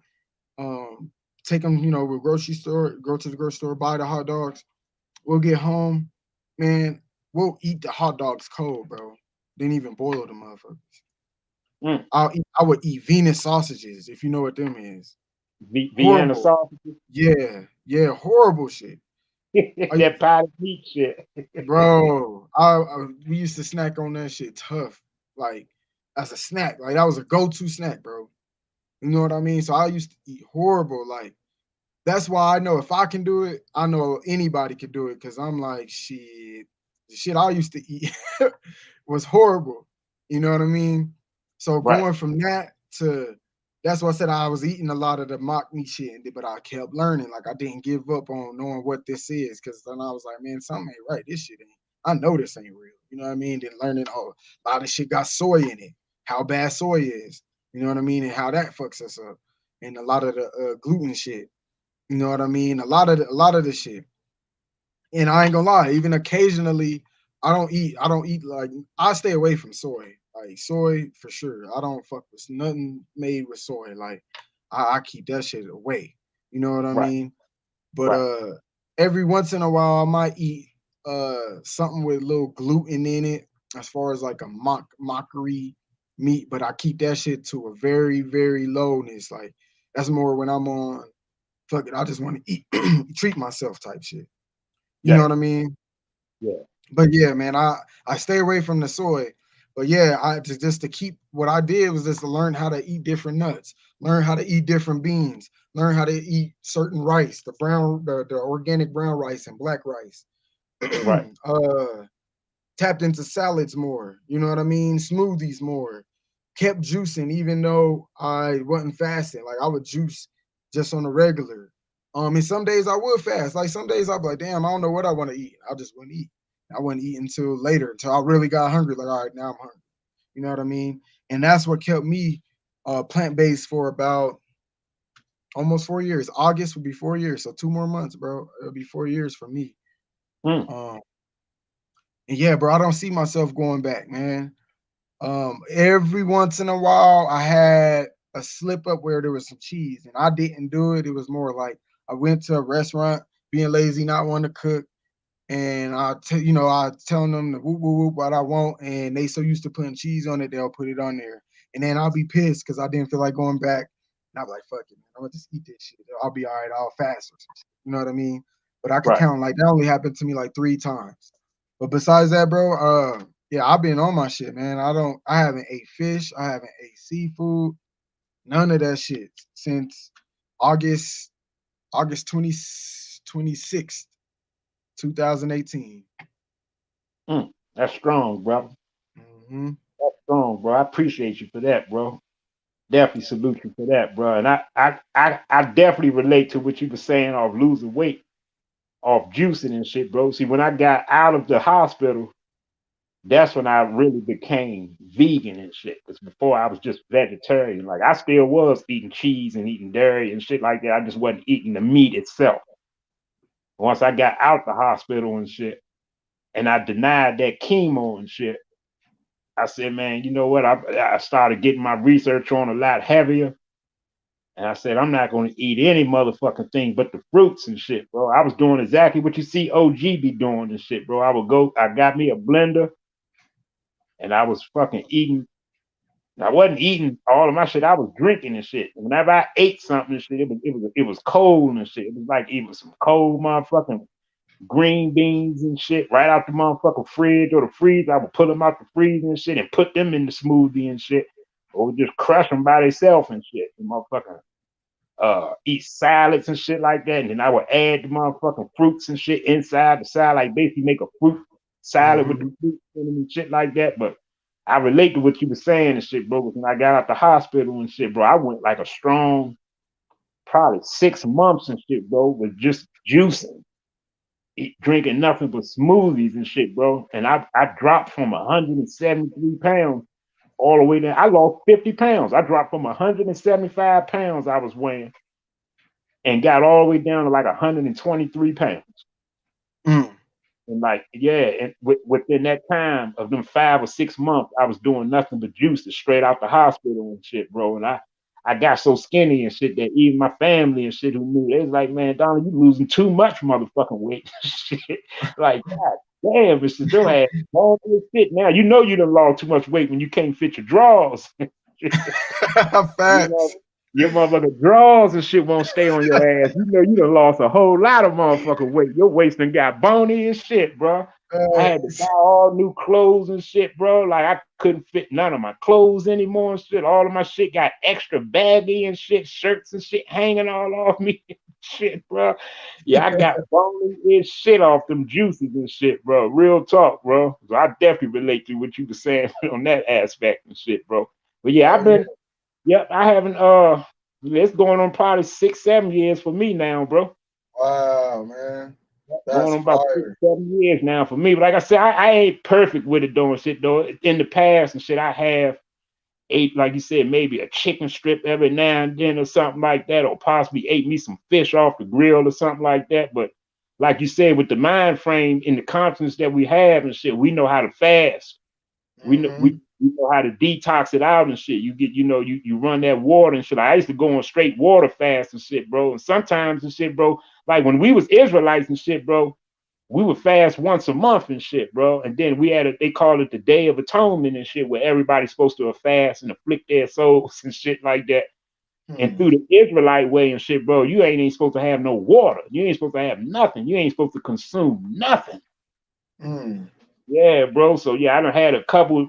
Yeah, I was already used to dry fasting without eating or drinking nothing and shit, bro. So yeah, with that consciousness and you knowing how to detox your body and shit, you can do that every now and then. You know what I'm saying? Like you said, as a treat and shit. And then like I said, it ain't been a secret need and shit. I done put that out there on my streams too and shit. Like I still eat some sweets every now and then and shit, especially when my motherfucking kids come around and shit, bro. You know what I'm saying? Might buy them some motherfucking shit. They want this and want that and shit. Make me a couple of them motherfucking joints. Yeah, motherfucking candy or something, knowing that it probably got some fucking gelatin in it or some shit like that, or some, some processed Mhm. sugar or something. Eat me a German chocolate cake, knowing that it possibly got dairy in it and shit like that, bro. But I would eat that shit, bro. And then I would feel bad right afterwards and shit. You say this shit on my motherfucking mind and shit. Like, nigga, you just put that motherfucking bullshit up in you. Then the next day and shit, I'm drinking a gallon and a half of water. Shit like, Try to get that shit right up out you. yeah, try to get it out me as fast as I can and shit, bro. So yeah, I definitely agree with you on that, bro. That's some fire shit. Yeah, I ain't gonna lie. I still be eating sweets too. I do my best to eat vegan sweets, but they still be Yeah, having like processed sugar. I do my best, man, just to stay away from the dairy and the meat and the in the soy. Like meat. those Yeah. those are my three, bro. Like the soy, meat, and dairy.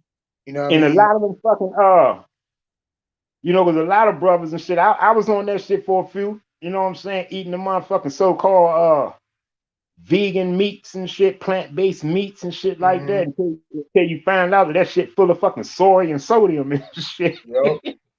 Yup. Yeah, you can't do that anyway. And then like you said, it always fuck with my mind and shit. But like, man, if I want to motherfucker be a vegan and shit, or I want to be plant-based and shit, why do I even want to eat some shit that tastes like a fucking burger? Why do Right. even, you know what I'm saying? Why do I even want to chant some shit like that? You know what I'm saying? So yeah, like I tell you, bro, my own mind will fuck with me and be my worst enemy sometimes and shit, bro. Real talk. It'll plague my ass and shit, bro. I feel like I done detox that shit up out of me and shit, bro. Facts. Big facts. So Hell what are, yeah. what are- what are some things you do to keep your lifestyle? Like, what are some of your best routines to make sure you stay on top of eating the way you do? Well, basically and shit, bro, I just think it's the regiments that I picked up with learning how to heal myself. It then became like routine in my life and shit. Like I used to wake up and drink orange juice, even though, I wouldn't say anything wrong with it or nothing like that, but I switched from drinking orange juice in the water. I never was a coffee drinker to this day and shit, but I ain't never drunk coffee. I just never liked it, the taste of it. Yeah, I used to go to work and shit, and everybody used to be coming to work in the morning and shit with their coffee mugs and shit, or everybody running to the motherfucking Dunkin' Donuts and Starbucks and shit like that, getting coffee and shit. I was a nigga drinking motherfucking cold orange juices and shit, and apple juices and stuff like that in the morning and shit. But I switched that and shit to water and shit. Like I wake up now and just drink water and shit. And I've been doing it for so long, it just became routine and shit. I snack on that's why, and then that's another thing too, how I became the greedy vegan and shit, bro, because I would eat all day long and shit. I would eat greedily like a motherfucker and shit, but it was just all healthy shit. Like I would, if I'm not sucking on no motherfucking no type of vegan motherfucking candy or some shit like that, I'm doing walnuts and shit. I'm making my own trail mixes and shit with the almonds and the raisins and the dried cranberries and stuff like that. The freeze dried papaya and shit like that. I would snack on shit like that all day. I go get a bag of pistachios and shit. I'll fucking get a bag of red seeded grapes and shit and end up crushing that whole motherfucking bag and shit and go to the store and buy another one and shit. That's how I named myself the greedy vegan and shit, because I would eat all day long and shit, like every fucking hour and shit. I was eating something. It was just all plant-based shit and fruits and shit like that, or nuts or something like that, bro. And that shit just became routine. Like I still do this shit to this day and shit, bro. Actually, we was on the video call the other day and shit. I told me and you we just happened to be eating the same motherfucking sunflowers. Yep. Yeah, like I chew and munch on that types of shit all day and shit, bro. So I don't even get no type of appetite for anything else and shit. If I get hungry or I feel like I want to eat something or I got that sweet tooth and shit, man, I go get me some motherfucking grapes or some shit like that. Motherfucker crush on some motherfucker, make me a trail mix with some motherfucking dried cranberries and raisins in that motherfucking shit and get my sweetness from there and shit, bro. Yeah, that shit just became routine for me and shit. When like I know everybody ain't go through the type of shit I went through health-wise and have to, you know what I'm saying, change your diet up like that in order to help yourself. But being that I did go through that shit, I just developed other habits and shit of eating healthy and shit, bro. And I just stuck with it. I just keep with it. That same shit I was doing out the hospital, I still do to this day. And that and the last follow-up surgery I had and shit, that was I believe that was 2018. That was 2018. Yep, I had the first surgery in 2017. Then a year later, they called me back in there to do a follow-up and shit. And I told her, these people told me and shit that when I denied that chemo and shit, they told me that my cancer was going to fight back and fight back stronger.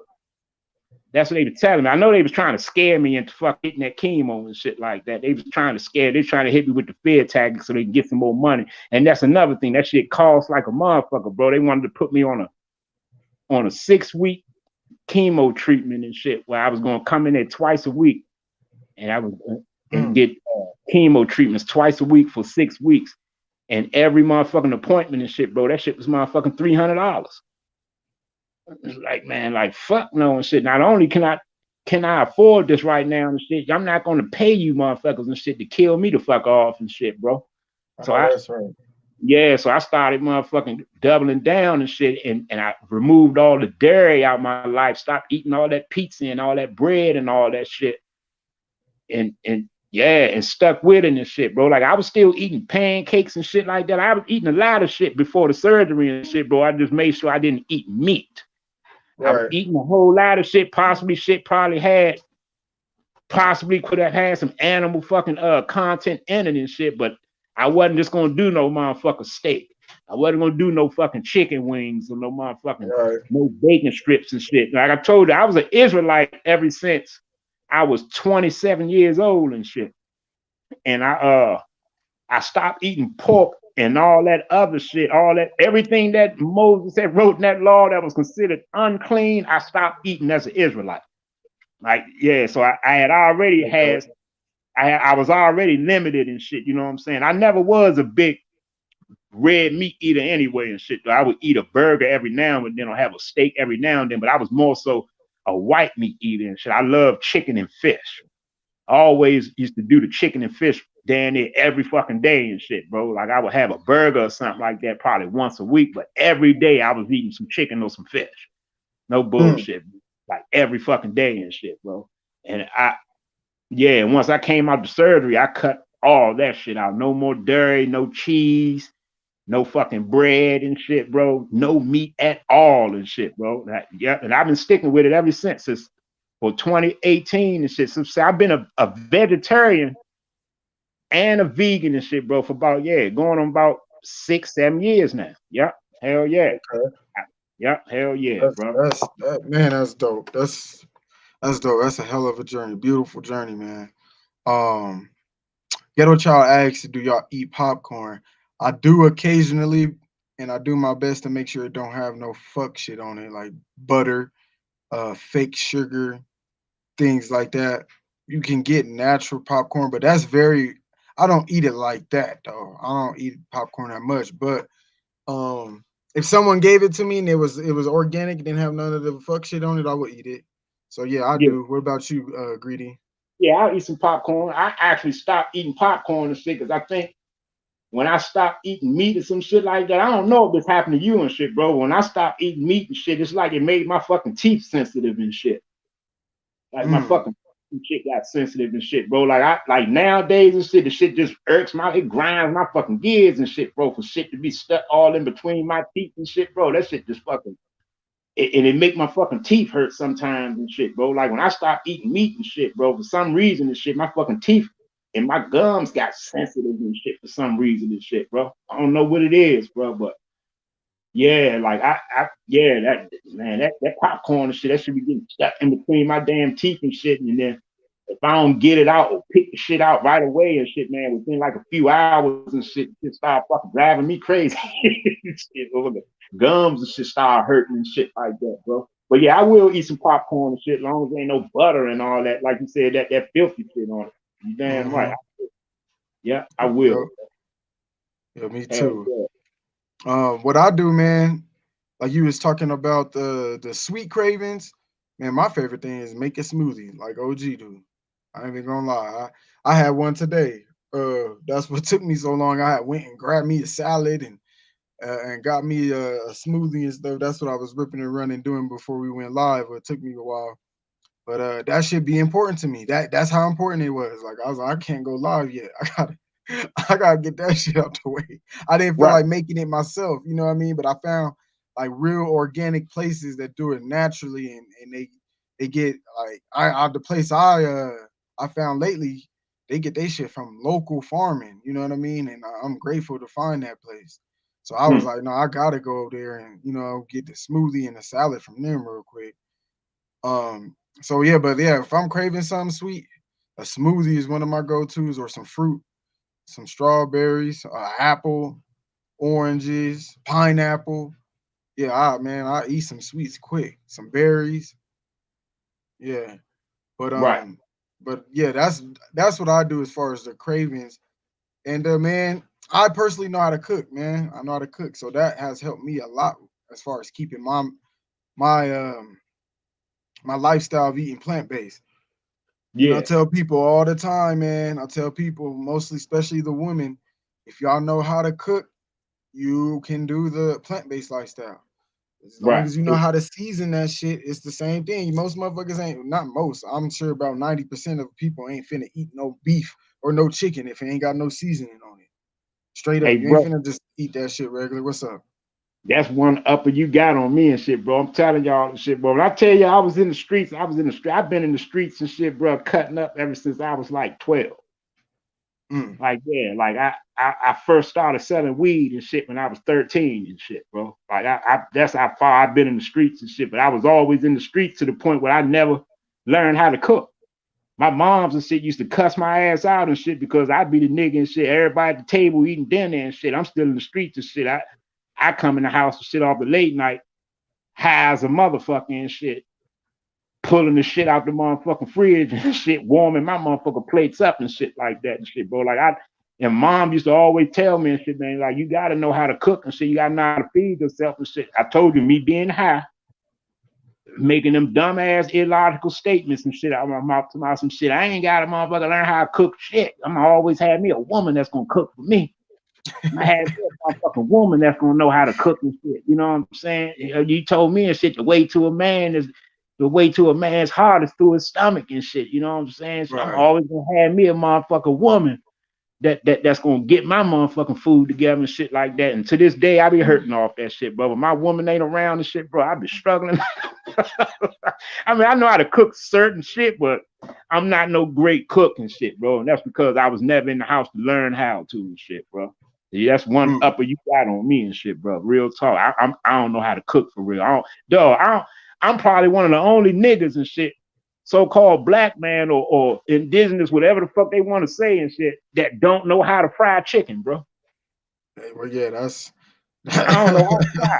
I don't even know, man, dude. I don't even know how to motherfucking put no flour in the joint. I don't know what grease. I don't know none of that shit, bro. I'm being real. I'm being all the way honest and shit. I've never fried anything. I don't know Damn, how to do Greedy. none of this shit, bro. Damn, that's crazy. You know Hell what yeah, though? You bro. know what though?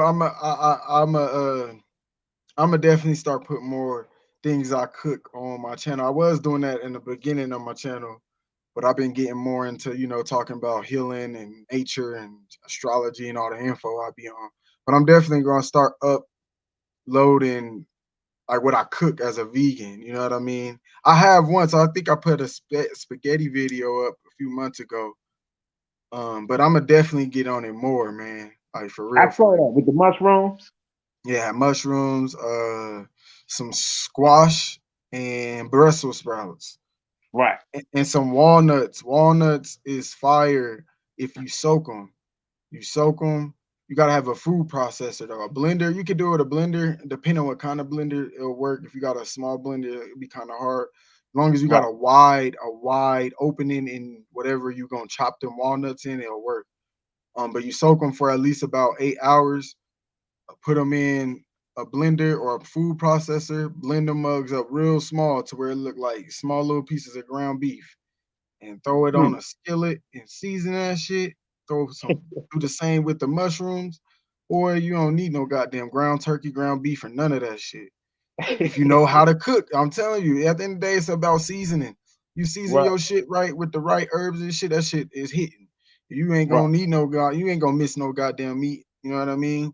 But yeah, I'm Yeah. gonna definitely for people like you, bro, and everybody else that want to even convert into a plant-based lifestyle, I'm definitely gonna do that because my yeah, my goal here on my channel is to really help people work on themselves. You know what I mean? That and relate to others. That's why I'm doing these like one-on-one type panels lately. You know what I mean?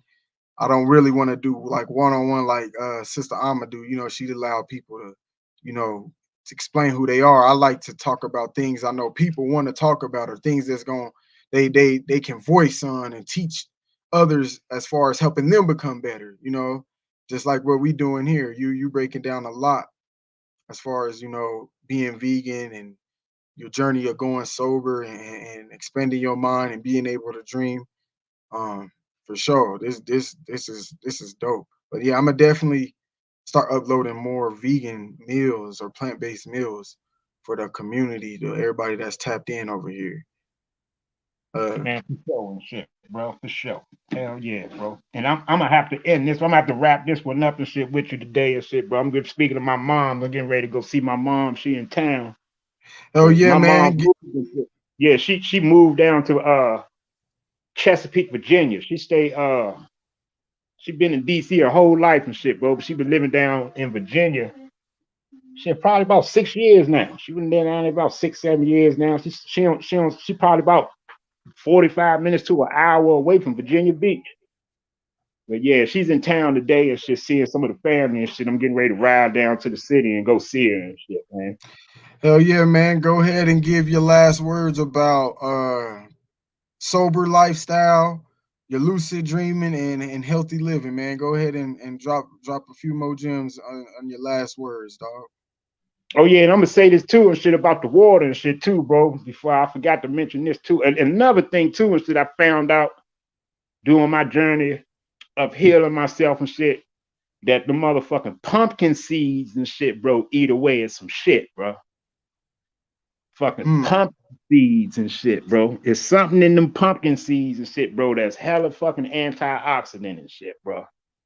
The fucking pumpkin seeds and shit. It's like, cause we do the sunflower seeds and stuff like that, mm-hmm. bro. chia seed, like the pumpkin seeds is on the level as like a chia seed.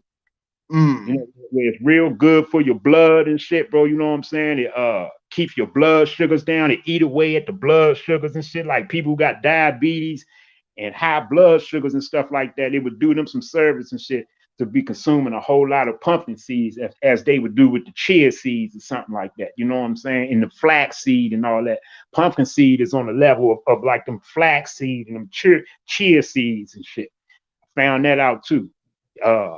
Distilled water, which is pure hydrogen oxygen. You know what I'm saying? No type of, you don't need no minerals added, because you're gonna get all your minerals in your vitamin and all that, and your natural antioxidants from your fruits and your vegetables and your greens that you use and shit. So you would want to do distilled water and shit to motherfucking balance everything out and shit. That shit is some of the most purest water out here. Don't let nobody tell you anything different and shit. Talking about some damn spring water, and it got minerals from the earth and all that types of shit. All you basically doing is putting dirt in your blood and shit. That's all you doing. Dirty blood will give you health problems in the long run. You know what I'm saying? I forgot to drop that too and shit when I was talking about some of my regimens I do and shit. But yeah, bro, it's been a beautiful thing and shit, getting sober and shit, bro. Like I said, I see things differently now. It gave me a different vision and shit, bro. Like I see shit on a whole nother level that I didn't see it on before and shit. You know what I'm saying? Like I even looked back and was listening to some of my streams and shit that I did and my panels I did with brothers and shit, getting into it with people, arguing with motherfuckers, pointing the finger, doing the blame game and all that shit. I actually can see what I was doing and how I can come off toxic to somebody and shit and be disrespectful at the same time, when they just trying to learn from me, or they trying to, just build and shit, and just enjoy the vibes.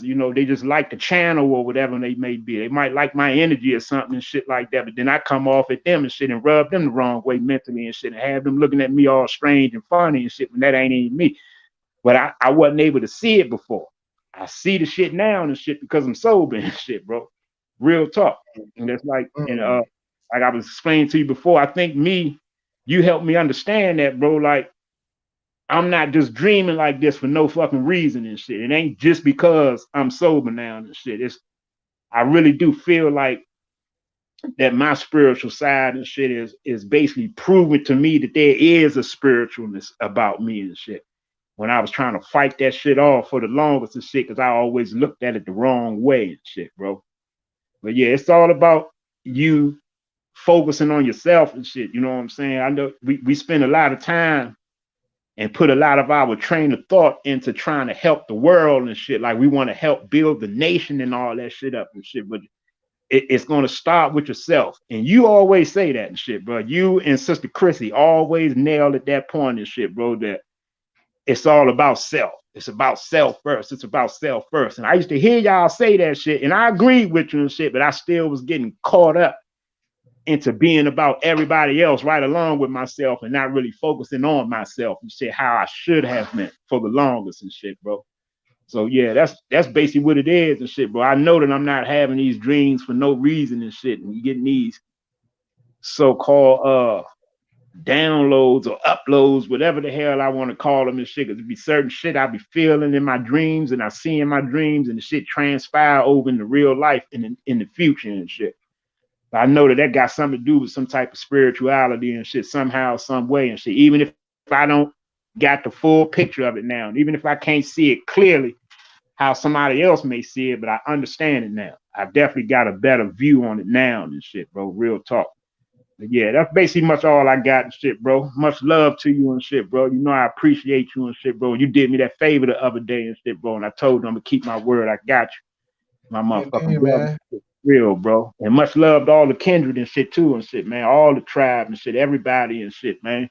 Shout out to all of the motherfucking wise ones and shit out here in the world. All the real ones and shit, man. For real.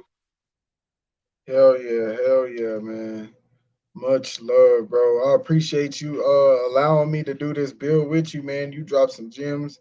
You already know the Kendrick love the motherfucking knowledge and expression you have. Yeah, it was fire, bro. This was a fire build, a classic one. I'm grateful, gratitude to you, and you already know where we at. Greedy, you my nigga, man. You my brother. You know what I mean? So I'm gonna show my love to you. But yeah, thank you for everything, man. This was fire, bro. And yeah, go into enjoy your time with your Ma Dukes, man. And happy motherfucking Father's Day to you too, as well, bro. Before you hop off this joint. Thank you, brother. Thank you, brother. Yeah, And happy Father's Day to all that it applies to and shit, man. exactly. And happy Father's Yeah, Day to all the fam. yeah, even though we know and shit that we fathers every day and shit, but, it's just it's all good. I ain't trying to, disrespect nobody. It's all good and shit on my end and shit. I ain't got a problem with you and shit. But yeah, much love again and shit, man. Much love to all the kindred out there and shit, man. Your favorite cousin, Greedy Vegan. I'm about to be about this jump. Already. Peace and love, Greedy. Much love, man. Much love, bro. Indeed. All right, y'all. Man, that was a fire motherfucking bill, boy. Woo. This my microphone hot. His microphone hot. The chat hot. Peace to the bro god greedy. Man, let me give y'all shout outs one more time. I'm gonna play me and greedy shit before we deal. Yeah, I didn't give a shout out to the bro god Chris Cyphers. TSL in the building. You're bro god. Empress Goddess. You know it's not your goddamn birthday. Shit. Realized TV was in here. I forgot to say peace and love to that bro, that brother. K Smith was in the building. I seen him in here as well. Peace to the bro God. Ghetto Child. If I didn't say peace and love to you, make sure I got everybody. You know what I mean? But yeah, man, fire motherfucking bill, man. Greedy always come with that motherfucking great insight. Yeah, Chrissy, I'm surprised Greedy tapping into his spiritual essence too. It's a beautiful thing to see though. Like spirituality is individuality. Straight up. Motherfuckers can't tell you what your spiritual journey is. You gotta tap in on your own. And at the end of the day, man, don't be afraid to take a break from the influences of weed, alcohol, any other substance. You know what I mean?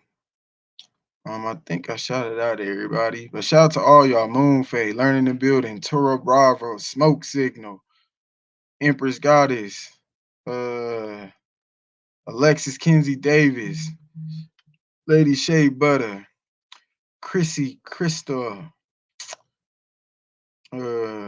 Poetic Empress, all y'all, man. Yeah, y'all was fire in the chat too. Y'all was all in the chat, building with each other, showing each other love. We gonna do way better. Big old peace and love. We gonna do way better at having better builds, man. That's what my goal is, to make sure we have better builds. This is kind of why I'm doing the little one-on-one thing, just so we can kind of get everybody to express their mind without motherfuckers cutting them off and shit. So that's what I'm doing here. I'm gonna do a lot of my dolo solo presentations, and then like anybody hit me up, man. If you got a specific topic you want to drop gems on, it ain't even gotta be something I relate to. You know what I mean? Just anything. I'm very versatile with information, man. I'll teach myself some shit based on what you teaching me. You know what I mean? You could be like, hey, let's build on this. I'll do my little brief research just so I can have a grasp of where you're coming from, and we can build. Just hit me up. You drop a comment if you want to do it. Drop a comment in my shit. You know what I mean? And shout out to all the motherfucking bro gods, that's daddies, man. Father's Day. Yeah, we know we don't really tap into the holidays like that. Big Dog Philly OG. Make sure I say peace and love to you too. But yeah, man. Much love to y'all. Yeah, we about to head out. About to play me and Greedy song, and then we finna dip out. It's your boy King of Higher Self, aka Aladdin.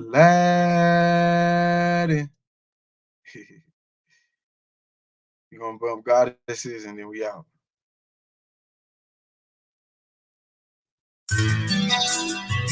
Yeah. Greedy. We will have nothing without our mama. Nothing. Yeah. Yeah. Yeah. Our goddesses, our goddesses. Where will we be without our goddesses? Our goddesses. How will men think without our goddesses? We will have nothing without our mama. Shout out to the auntie, sister, wifey, daughter. Yeah, we need our goddesses, our goddesses. How will we be without our goddesses? Our goddesses. How will men think without our goddesses? We will have nothing without our mama. Shout out to the auntie, sister, wifey, daughter. Shout out. I think of your ways, your love never cease to amaze. Your sweetness is praised. This where I find some peace these days. Beaching with babes, red grapes, peaches and shades, a leaf with some haze, that good wine, kiwi and lime. She be my kind and style, my everything here and now. That smile is something to see and comfort in me. It ain't another place that I would comfortably be. You're like a freedom. I gave you my truths and you received them. The reasons that I've changed be easing me through these pains. Explains how I'm nothing without you. Something about you, I gotta get out here and be grateful. You plan to cop a crib with some land by the lake for you, a break for you, open my eyes. You gave me hope and ways to cope when I feel like I'm losing it. You hold me and say no. Your love's dope and I need you. Be piercing my heart like a needle. Wanna hug and squeeze you. Our goddesses, our goddesses. Where will we be without our goddesses? Our goddesses. How will men think without our goddesses? We will have nothing without our mama. Shout out to the auntie, sister, wifey, daughter. Yeah, we need our goddesses, our goddesses. How will we be without our goddesses? Our goddesses. How will men think without our goddesses? We will have nothing without our mama. Shout out to the auntie, sister, wifey, daughter. Yeah. Goddesses, my goddesses. Paradise she hypnotized me with her seductive lips. You magnetic and fire shit. I don't know what my problem is. Although I can't get a grip, I still never let her slip. Your touch can create peace to my soul. Inspiration from my examination of your creation has me achieving my goals. You my motivation to finding how to heal my soul. Keep it real when it's real. She taught me how to heal. She taught me how to feel. She taught me how to deal with the emotions that a man may feel. And for the home cooked meals, infinite gratitude, mama. Thanks for being there through all of my drama. Speaking of drama, y'all can be crazy, but that ain't stopping the option of you being my lady. Besides, between your thighs is that juicy passions that can seduce my savage. It's calling me, gotta have it. Her loving is how I function, no discussion. Our goddesses, our goddesses. Where will we be without our goddesses? Our goddesses. How will men think without our goddesses? We will have nothing without our mama. Shout out to the auntie, sister, wifey, daughter. Yeah, we need our goddesses, our goddesses. How will we be without our goddesses? Our goddesses. How will men think without our goddesses? We will have nothing without our mama. Shout out to the auntie, sister, wifey, daughters. Yeah.